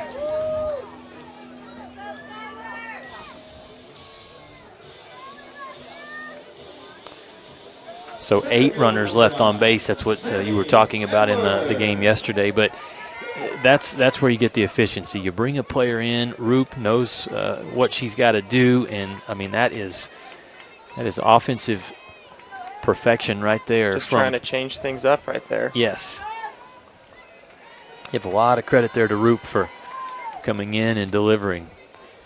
So it's a 2-1 lead now for West Texas A&M. Still 2 outs. Hard hit over to second base. McConnell steps back a little bit, makes sure she fields it cleanly. The throw to first in plenty of time for out number 3. So in the inning, 2 hits for Colorado Christian. They score a run, no errors defensively, and we got a game, folks. 2-1. We'll move to the top of the 5th. You're watching the NCAA South Central Region Tournament here from Schaefer Park.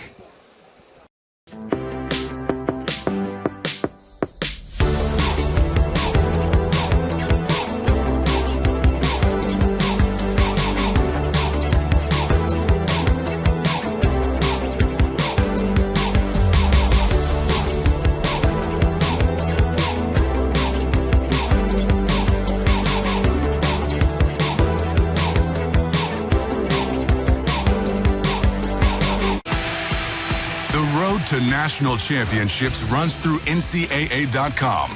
And whether you follow one college team or all of them, it's never been easier to get the content you want all in one place. With live broadcasts of multiple championships across all divisions, with exclusive access. This is your ticket to the NCAA tournament. And highlights for every single championship. Stay in the game all season long with NCAA.com, the home of college sports.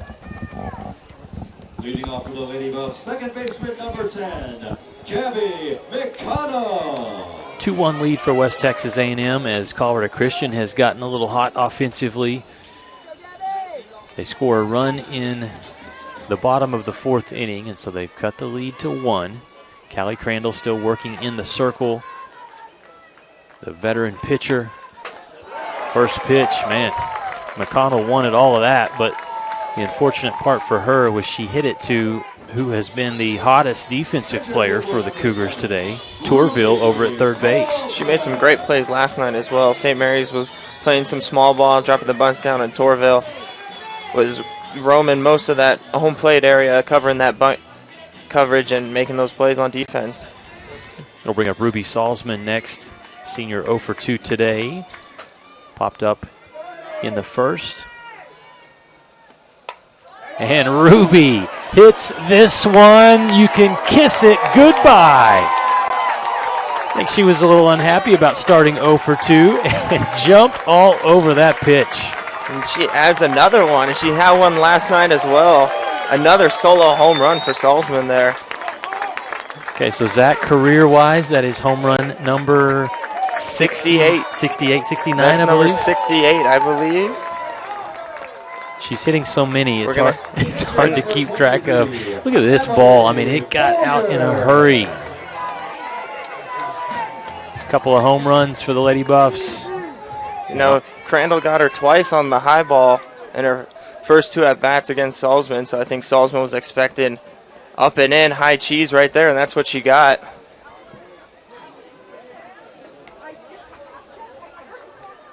Yeah, that... if there is such thing as an angry home run, that may have been an angry home run right there.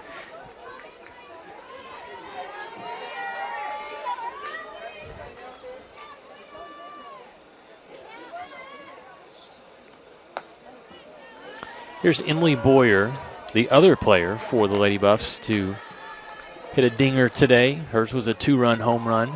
back in the third inning. And Crandall tries to settle in and respond. That's the difficult part is with this Lady Buff offensive lineup. You don't really have time to feel sorry. I mean, you got to step back up there and face another very talented power hitter in Emily Boyer. Yeah, 1 through 9 in the Lady Buffs lineup, they could all do what Salzman just did and put the ball over the fence at any point in this ball game. That'll be a walk for Boyer. So with just one out, Diana Murtha will come up next for West Texas A&M. 3-1 score here in the top of the fifth inning. Again, 3 games headed your way today. The next one will be St. Mary's against Cameron University in an elimination game for those two teams. Third game will feature the loser of our first game here today and the winner of the second game.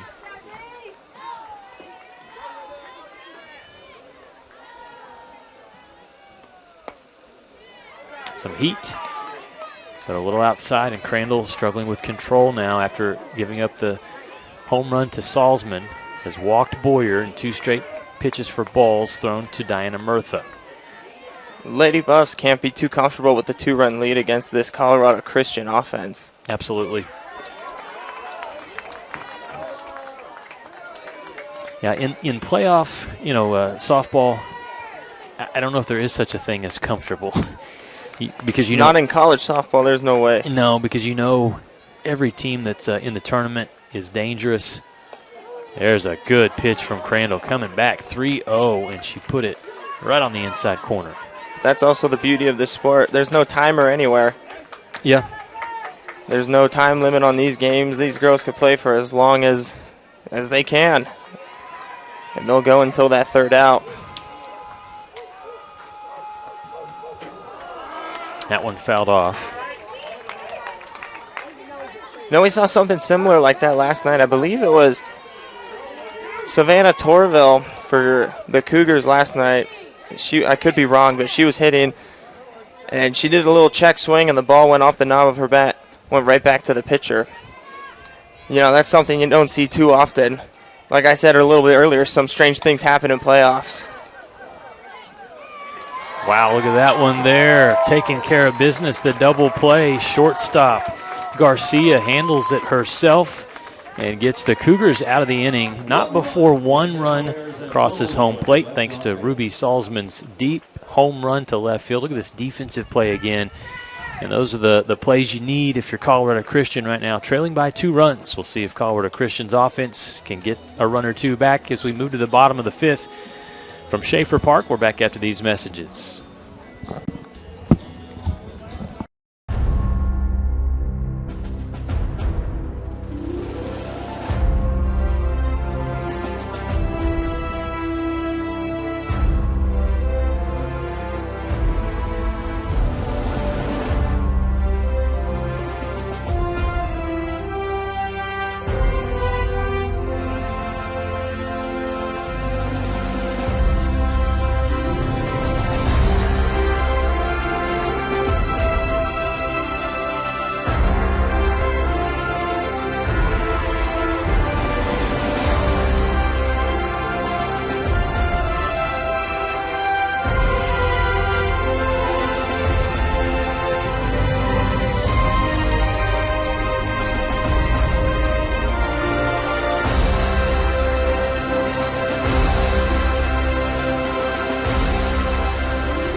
NCAA tournament action from Canyon, Texas today. Lucas Kinsey alongside Zach Kamenkow, the WT Thunder Vision production team, bringing you the action this weekend.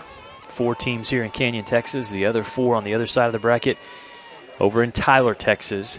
We'll keep you updated on that first game between UT Tyler and Oklahoma Christian. It was scoreless in the 6th inning. Last time we checked, this ball drifting over to second base, and McConnell does a nice job. Zach, that last play there, not as easy as it looked, taking that last hop there for McConnell. No, that's tough spin right there, and McConnell really had to stay in her feet, and she did a good job there. I mean, Middleton had the backspin on that ball, and it was taking a little weird spin, and she wasn't sure which way it was going to go, but she stayed with it and was able to make the play. So the first batter retired there.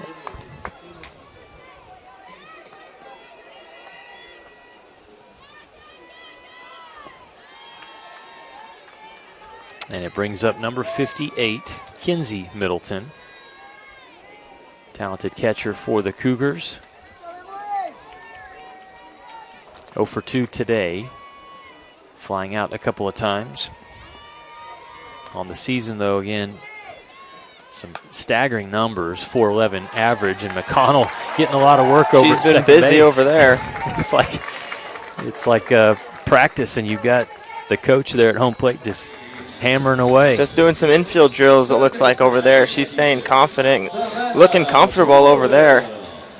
Like we talked about with Boyer earlier, you couldn't look at her and say that this is her first time in the NCAA tournament right here. So it brings up third baseman Tourville next.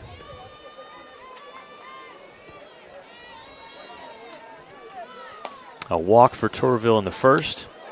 Oh, and that one gets away from Murtha. She's been really solid over at third base today. Just took her eye off of it, and so most likely a E5 there, and a base runner on first for Colorado Christian. Yeah, that's her second error of the tournament so far. She had one last night. Ball went between her legs, unable to make the play. With 2 outs, Boyer still just 1 pitch away. Brings up right fielder Logan Menzies. A strikeout in the first, grounded out in the third. And Boyer rocks and fires that pitch just a little outside for ball 1.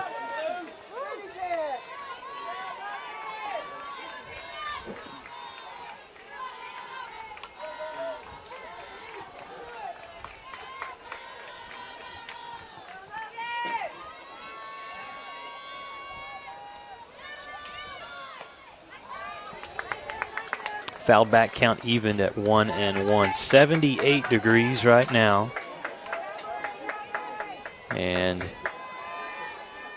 believe it was a little windier yesterday for you out here, Zach. Is that right? Maybe? Yeah, so we had about 20, 25 mile-an-hour winds last night.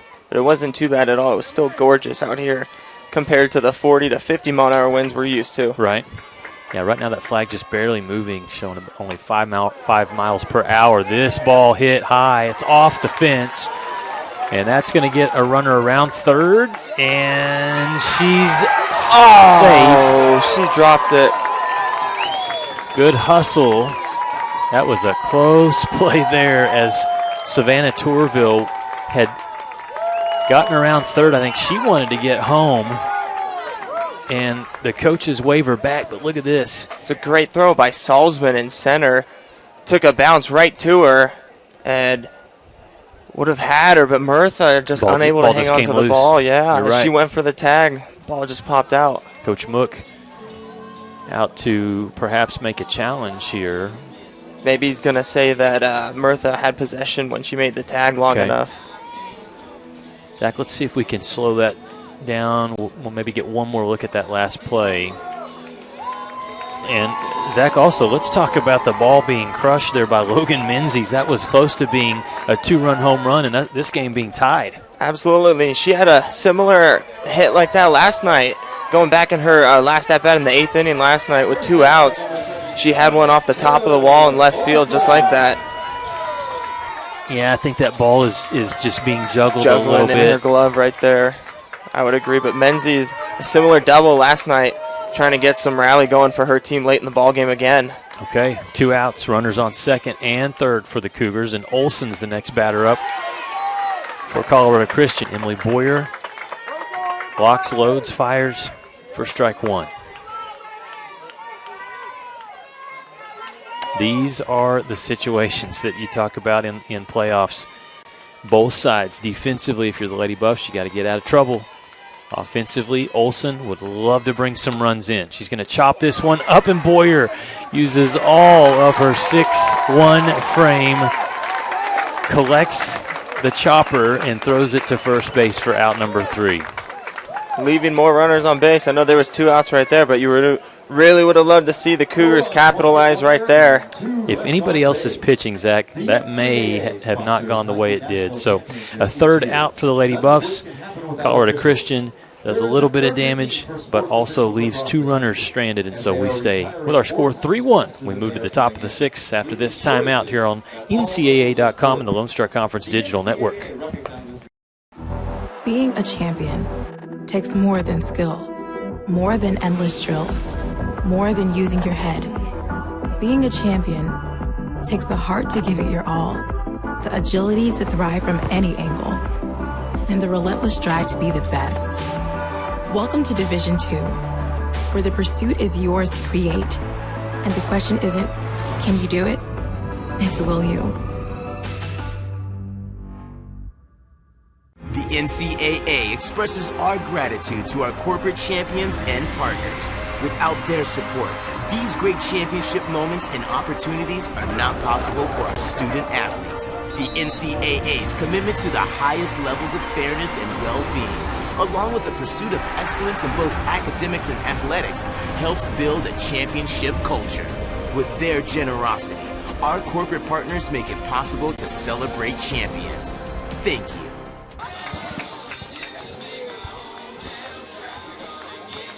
Our score 3-1, West Texas A&M, number 3 seed leading the number 2 seeded Colorado Christian Cougars by a couple of runs. We're into the top of the 6th inning and things tightening up. Some big plays, close calls. The bats heating up.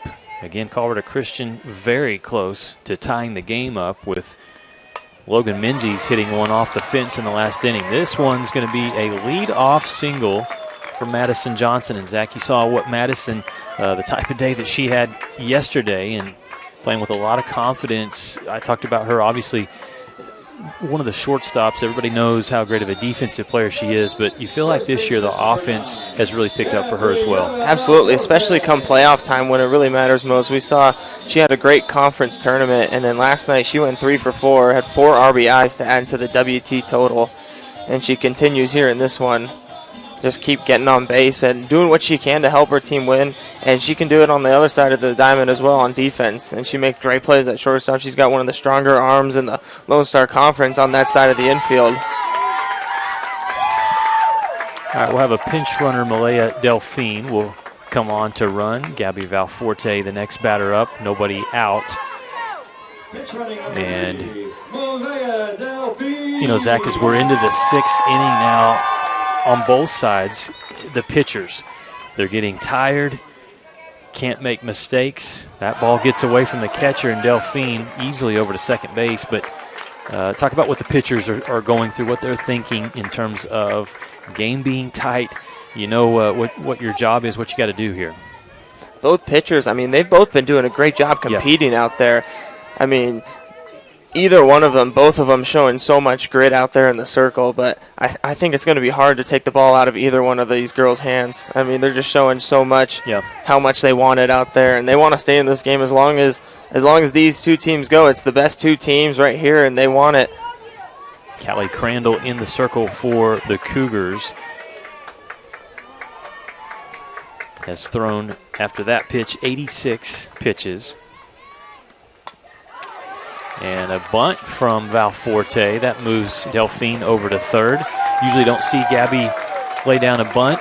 She's definitely one of those hitters that can come through and has some power, but that's a smart, unselfish play there. Right, nobody out, just trying to get a runner on third base, try to execute for a run, maybe have a better chance than letting Gabby swing away and possibly not being able to move Delphine over to third base right there.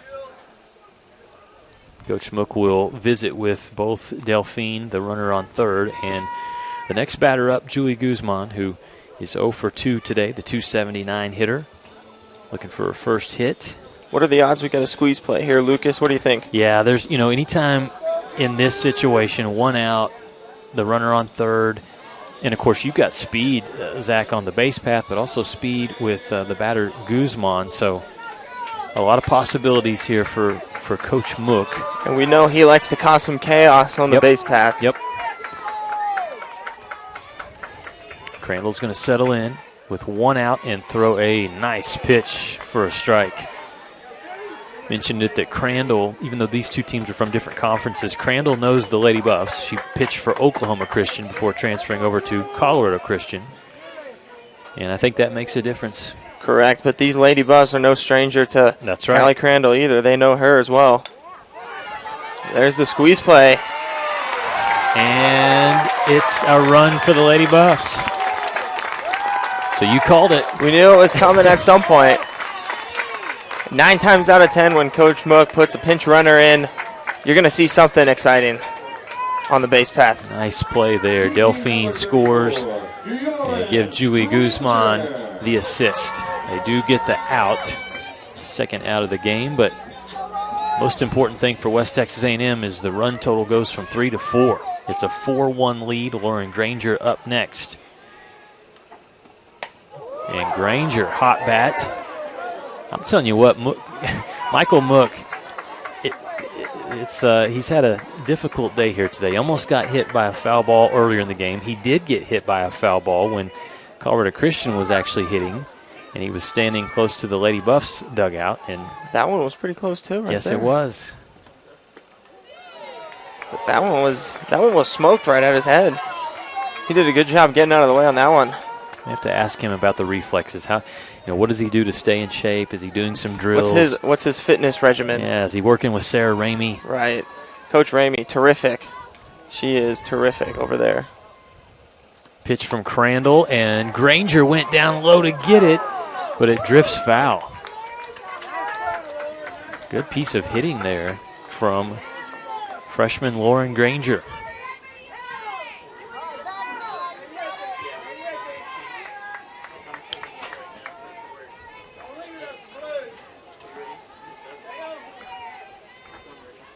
The pitch from Crandall. Oh, that one maybe a little outside. Looked close. And you're talking about the competitor that Crandall is. We're seeing it right now. Trying to keep her team close. Right now trailing by 3. Granger thought about chasing that one. Thought better. Crandall really likes to live in that low and away area in the zone, both to righties and lefties. We saw a lot of off-speed strikeouts so far from her, especially last night as well.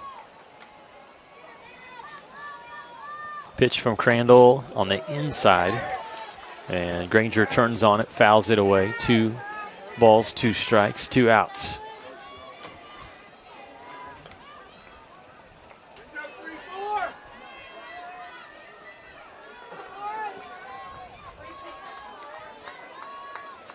Score update, UT Tyler leads in the top of the 7th, 2-0 over Oklahoma Christian. Granger checked the swing, I think.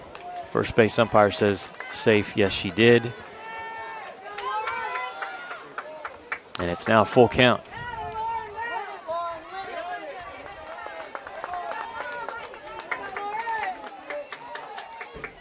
That UT Tyler Oklahoma Christian game, both of those teams undefeated from yesterday. In their opening round victories. Oh, inside fastball past Granger. What a pitch from Callie Crandall to get out of the inning. The Lady Buffs do score a run. Malaya Delphine crosses home plate off the squeeze play as Julie Guzman does the job with the bunt. Look at this last pitch. This is just tough. Hard and in. That ball's moving so much. Granger, as soon as that ball started on the middle of the plate, really had no chance as she thought she was going to be swinging. We'll come back with Berg, Garcia, and Dietz due up for Colorado Christian. Lady Buffs lead 4-1 as we move to the bottom of the 6th inning. The road to national championships runs through NCAA.com. And whether you follow one college team or all of them, It's never been easier to get the content you want all in one place. With live broadcasts of multiple championships across all divisions. With exclusive access. This is your ticket to the NCAA tournament. And highlights for every single championship. Stay in the game all season long with NCAA.com, the home of college sports.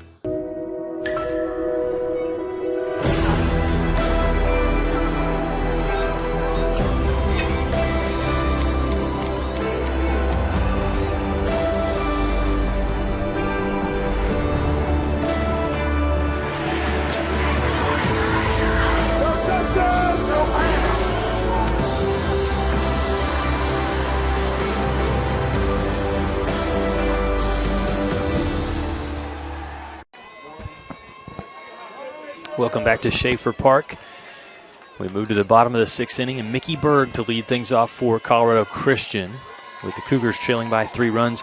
You look at the offensive numbers, Lady Buffs hitting .286, Colorado Christian hitting .200, WT with 6 hits, the Cougars with 4, but one of the stats that does stand out, Zach, is the extra base hits, WT with 3, and CCU with just 1. And I think that just shows how Boyer's really done a good job living down in the zone and really not giving these Cougars anything they can drive. Where Callie Crandall, she's been working all over the zone, really utilizing every spot. But we saw Salzman, she was just chasing up and in, and she got beat twice with it, and she remembered it. And Callie Crandall went upstairs, and Salzman was able to capitalize on that one. But both pitchers doing a great job executing, and Boyer doing a great job keeping the ball low in the zone. Berg waited about as long as you could there. Thought that one was going to be inside for a ball. Instead, it's strike 2. She's 1 for 2 today. Is the last appearance for her in the 4th. She was able to hit a single up the middle.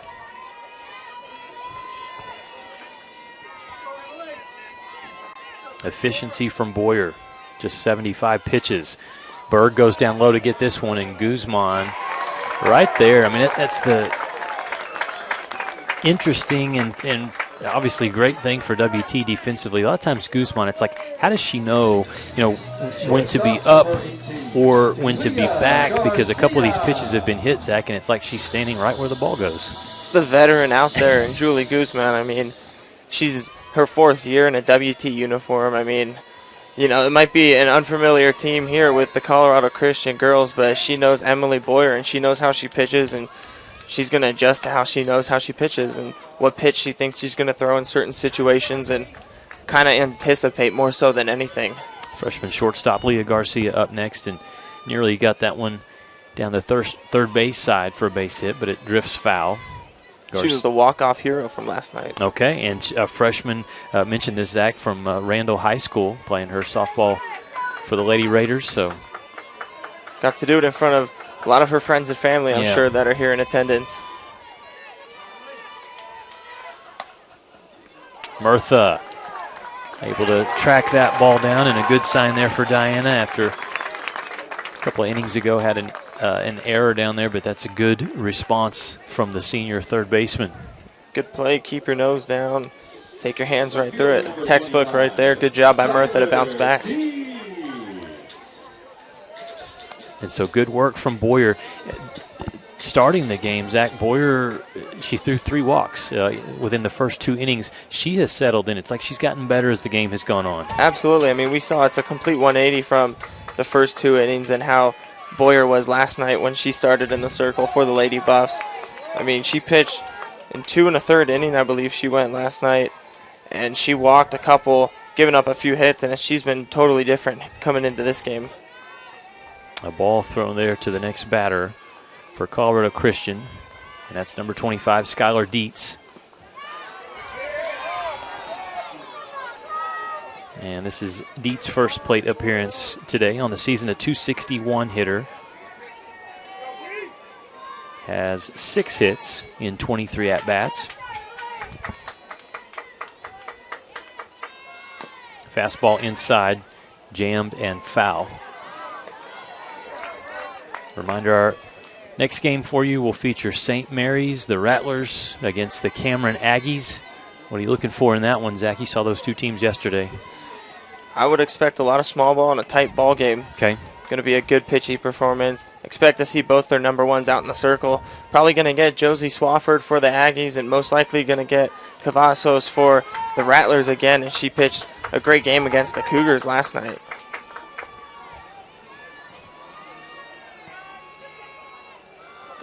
That pitch gets away from Boyer. I know both teams lost yesterday, and so the pressure's on both St. Mary's and Cameron. But did you get a sense yesterday, even in a loss, maybe one of those two teams still playing with a lot of confidence?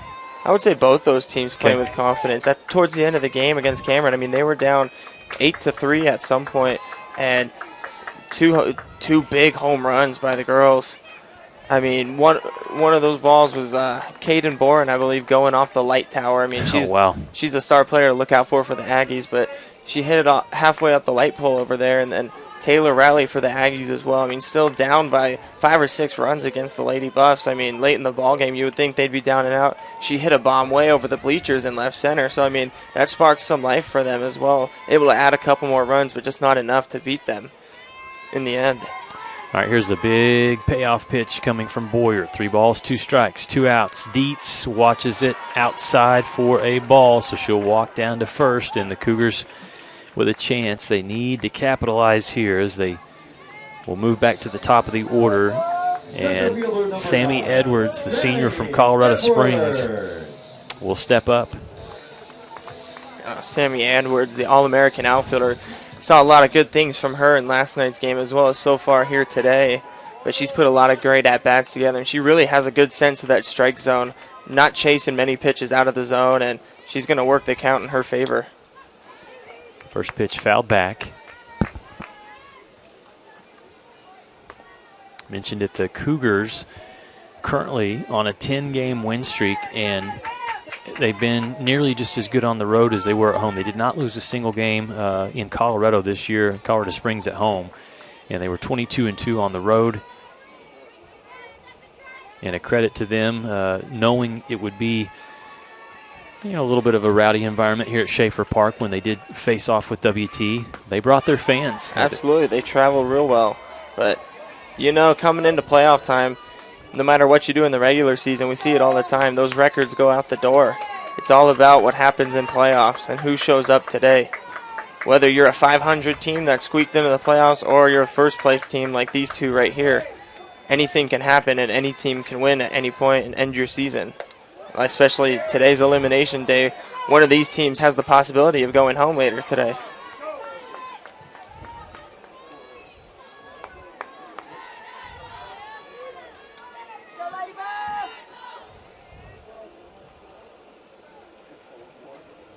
Quick meeting here with Braylon Booth, Boyer, and Diana Murtha. Our score 4-1. West Texas A&M leading here in the bottom of the 6th inning. Lucas Kinsey, Zach Kamenkow, Daniel Kalunga, your director. Today on a gorgeous afternoon.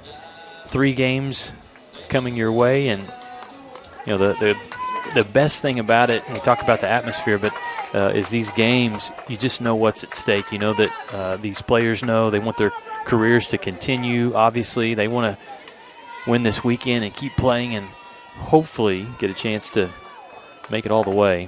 Emotions running high for sure, but sometimes that could be the enemy. But maybe not there for Edwards. Would you look at that? We got a new ball game. Yeah, we absolutely do. As that one is a home run and out of here off one swing of the bat. And what we were just talking about, Zach, is the pitchers and, getting into the late innings. See a mistake Boyer hasn't made too much today, leaving that ball up in the zone. We spoke about that a little bit ago, actually, about how Boyer was keeping the ball down in the zone. Mistake there. Good hitters like that, going to take advantage of it, we saw right there. Sammy Edwards, the 2-run blast. And instead of 4-1, not as comfortable now for the Lady Buffs. It's 4-3. Kayla Middleton, second baseman, up next. 1 for 3 today. She'll watch the first pitch high for ball 1. New life for these fans. Absolutely. For Colorado Christian, you hear them come to life right now.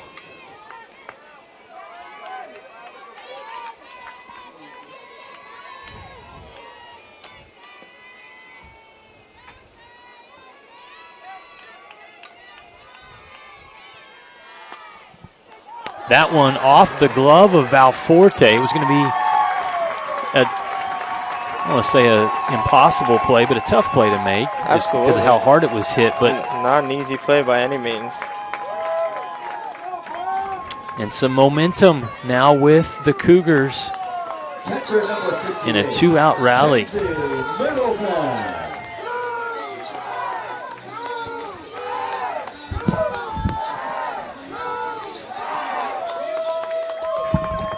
And we will have a pitching change. Looks like Kyra Lair is going to be coming in for West Texas A&M. We'll take a quick timeout. Lady Buffs lead 4-3. Don't go anywhere. Great game to start your day here today from Schaefer Park. We're back with more softball right after this. In life, things aren't scripted. If you're an athlete, we need people like you and translate those skills to officiating. You can get a lot out of it. It happens in every town, in every game. We never have a perfect game, but the rewards always outweigh the negativities.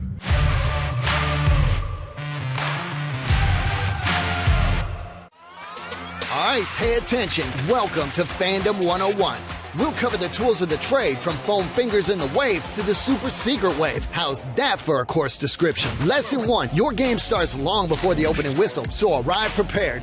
2, if something piques your interest, raise your hand. And 3, work in groups. NCAA championships, attendance is encouraged, passion is mandatory. Get your seats today at ncaa.com/tickets. Class dismissed.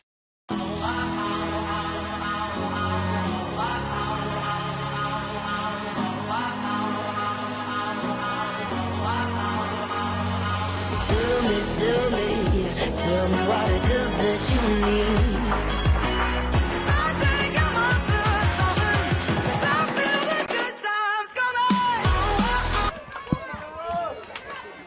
All right, back here at Schaefer Park, Sammy Edwards, a 2-run home run. She's changed things. It's 4-3 this ball hit. And Julie Guzman with the speed, able to race over and make the catch for out number 3.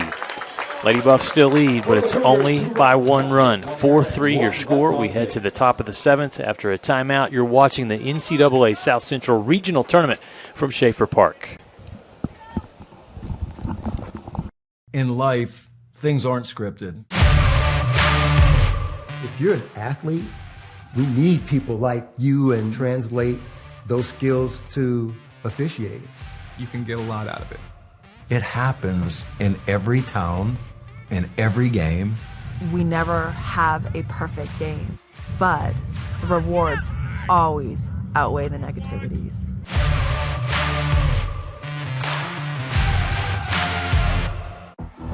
Being a champion takes more than skill, more than endless drills, more than using your head. Being a champion takes the heart to give it your all, the agility to thrive from any angle, and the relentless drive to be the best. Welcome to Division 2, where the pursuit is yours to create, and the question isn't, can you do it? It's will you?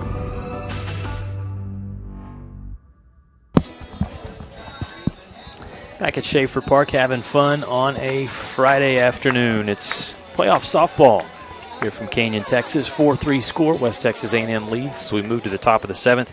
We give a big shout out to our Thunder Vision production camera crew today. On the cameras, Dylan McMullen, Kaysen Johnson, and the man, the myth, the legend, Casey Lish, doing great work for us out there at the first base side camera. Casey, the Associate Athletic Director for Development here at WT, and got a lot of talents.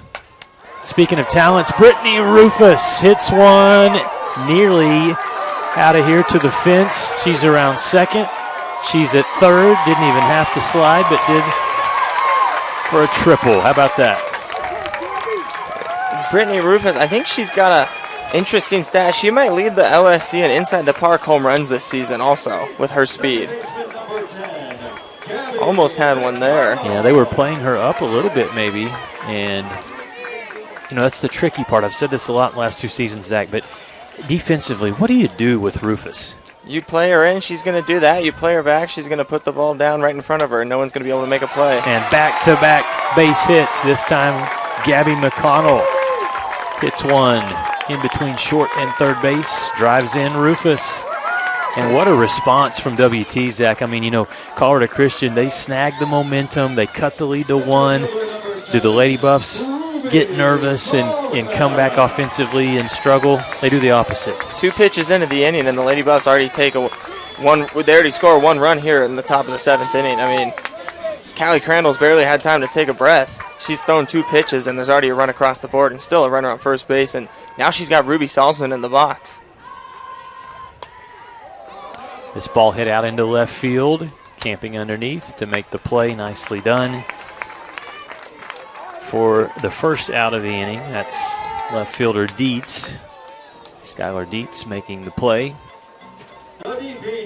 Not waiting around. 3 pitches, action's happening. Yeah, absolutely.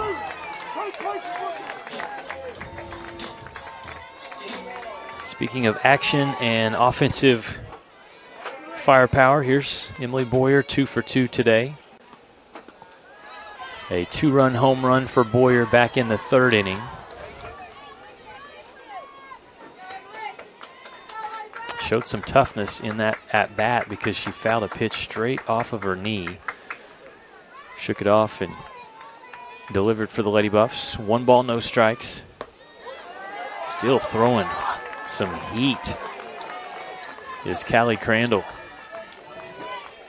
Grad transfer originally from Artesia, New Mexico.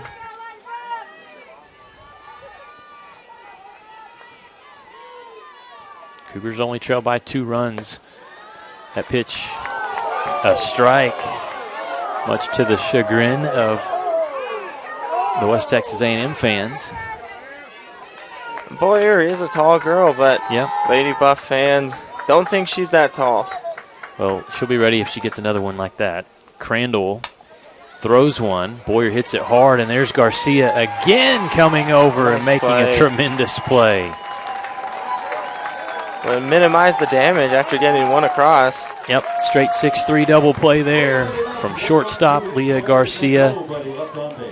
And you got to have a good glove, but you also got to have quick feet and an accurate throw. So the Cougars potentially down to their last at-bat. They need at least 2 runs. Can they do it again? We'll see, Zach, when we come back right after this timeout.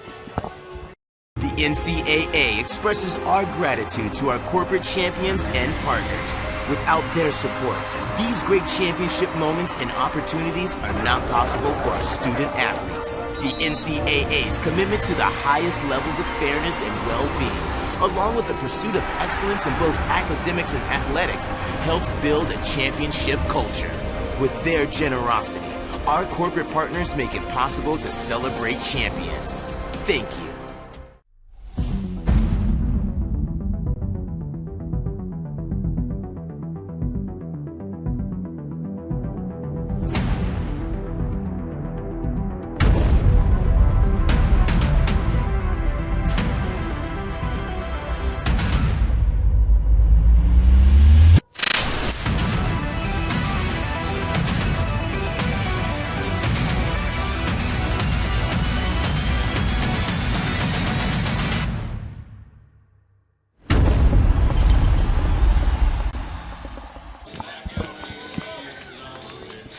Well, we've seen some outstanding softball today between the 2 top teams here in this part of the bracket of the South Central Region Tournament. West Texas A&M, number 3 seed, Colorado Christian, number 2, and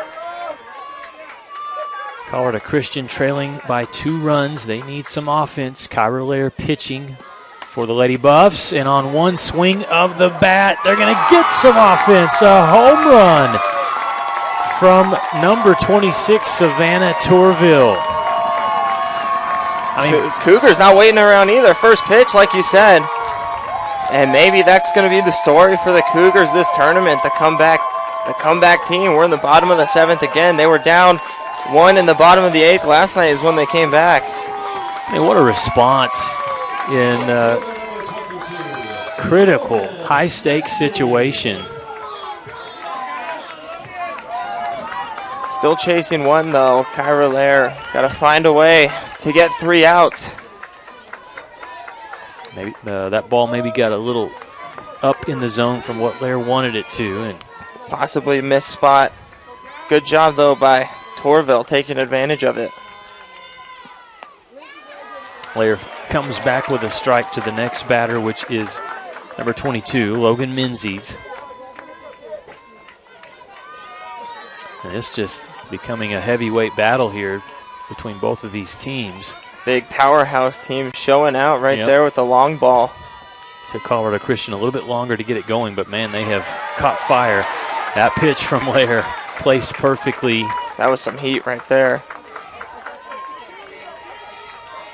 You know, if you're in this spot, Zach, and obviously a lot of great pitchers for the Lady Buffs, but you like your chances even if after Lair gives up the home run. You like your chances with her in the circle, and she comes back and collects the strikeout against Menzies there. Absolutely. You got to be confident. I mean, she's a veteran out there. She's been in the biggest situations of them all, and she's been dominant. She can handle adversity, and she did a great job bouncing back, able to get the strikeout right there. Got Menzies swinging in the dirt on an off-speed pitch. Kyra Lair didn't miss her spot there. She got it where she wanted. Able to get the out.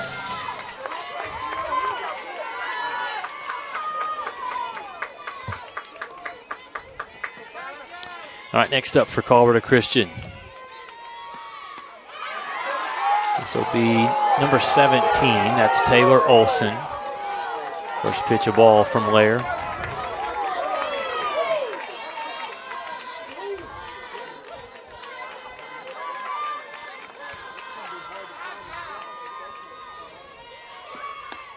That one's in for a strike.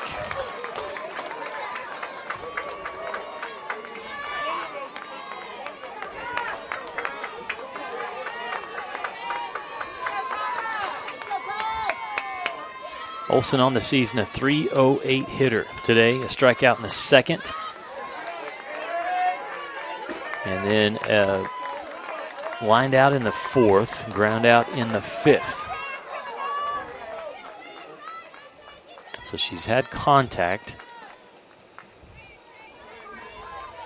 Would love to come through for her team. On deck is Mickey Berg, who has a base hit.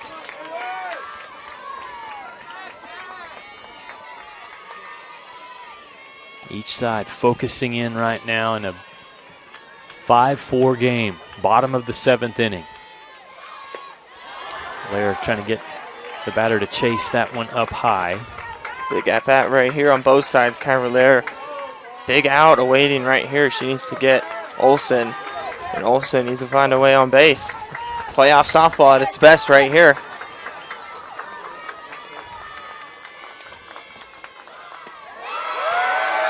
Lair thought she had thrown a strike. Home plate umpire says that's a little high, so instead the count has run full. Big pitch right here. Head coach Larry Hayes would love to see Taylor Olson come through. It's going to be a strikeout looking. And I think that's one, Zach, that early as the pitch is coming in, Olson's thinking that's outside. That's not going to be a strike. That one came back and caught her by surprise right on the corner. Great pitch by Kyra Lair. Well, that one looked outside. Maybe Olson's reaction was a little bit justified in this situation. And there's nothing you can do about it there, but you do understand why Olson was frustrated. That one looked like it had drifted out of the zone. Nonetheless, there are 2 outs, and Colorado Christian is down to its last at-bat. Hit high in the air. Berg pops it up in foul territory, and the catch is made by McConnell. The Lady Buffs survive the late comeback rally by Colorado Christian, and they take the victory 5-4. They stay perfect this weekend. The Cougars suffer their first loss. Your thoughts, Zach, after watching what ended up being a thriller? What a ball game. I mean, Lady Buffs did a great job staying on top. I mean, they faced a tough Callie Crandall in the circle, who pitched a great game. Both her and Emily Boyer phenomenal job both in the circle, but some clutch hitting for the Lady Buffs is ultimately what did it for them. And Colorado Christian leaving some girls on base, that seemed to be the story for them last night as well. Yeah, close all the way across. And again, I'm going to go back to the one stat that if you're Colorado Christian, you're going to be frustrated about, and it's the runners left on base. They had 9 runners stranded. The Lady Buffs just 4, and in a 1-run game, it mattered. That's what makes the difference. I mean, you see that big comparison. The Lady Buffs only, like you said, leaving 4 on base compared to the Cougars leaving 9. That's a big difference. 1-run ball game, as you said. Timely hitting is really what it comes down to in playoff atmospheres, and the Lady Buffs just more timely hitting than the Cougars in this situation. We'll take a quick timeout, come back and have a post-game for you. Zach will get you some stats and talk about the key plays in this one. The Lady Buffs win it 5-4 over Colorado Christian. A reminder, our next game for you will feature St. Mary's and Cameron in an elimination game. Back with more softball after these messages.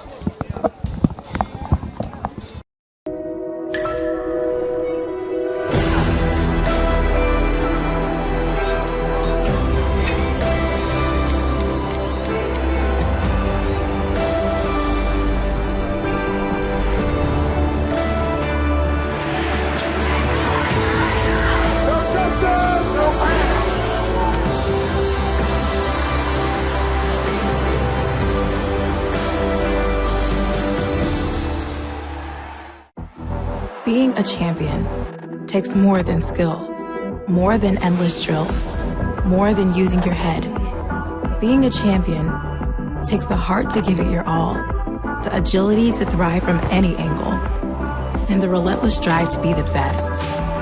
Welcome to Division 2, where the pursuit is yours to create, and the question isn't, can you do it?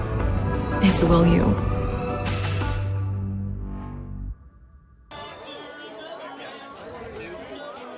Welcome back into the post-game show here at Schaefer Park. Final score, Lady Buffs take the victory, and what a terrific ball game it was. Lady Buffs come out on top by a final score of 5-4. Emily Boyer, the complete game victory. Boyer with the victory, going 5 2/3 inning, only giving up 5 hits. She struck out only 2, but the dominant performance was her giving up less runs than what her team scored. Great job by the freshman in the circle.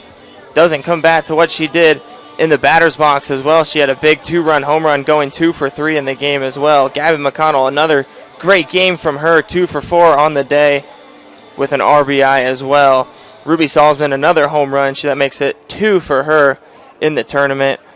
She went 1 for 4. Great job by the Lady Buffs. But the story, as we said a little bit ago, was leaving runners on base. Colorado Christian leaving a total of 9 girls on base, and that's what's going to cost you here in playoffs. And now they face elimination. They're going to have to go face the winner of this next upcoming game between St. Mary's and Cameron as well. But some stats for Colorado Christian. Callie Crandall did a great job in the circle. She went all 7 innings. She gave up 8 hits, only allowing 4 earned runs. She walked 3. She struck out 3. She faced a tough Lady Buff offense, and she held them in check for the most part. But timely hitting is what Colorado Christian was just not able to do in this situation. Some late lifes by Savannah Torville in the last inning, just not enough. Solo home run by her in the bottom of the 7th, not enough to do it. Lady Buffs come out on top. Final score of 5-4. Thank you guys for joining us here on the LSC Digital Network as well as NCAA.com. Lady Buffs move on to tomorrow, have the rest of the day off, and they're going to face the winners of the next 2 games coming up here. St. Mary's versus Cameron coming up. Colorado Christian going to play the winner of that game. That'll be game number 3 today. Thanks for joining us. I'm Zach Kamenko. Lucas Kinsey is also with us here today. We'll be back here for game number 2 coming up here shortly.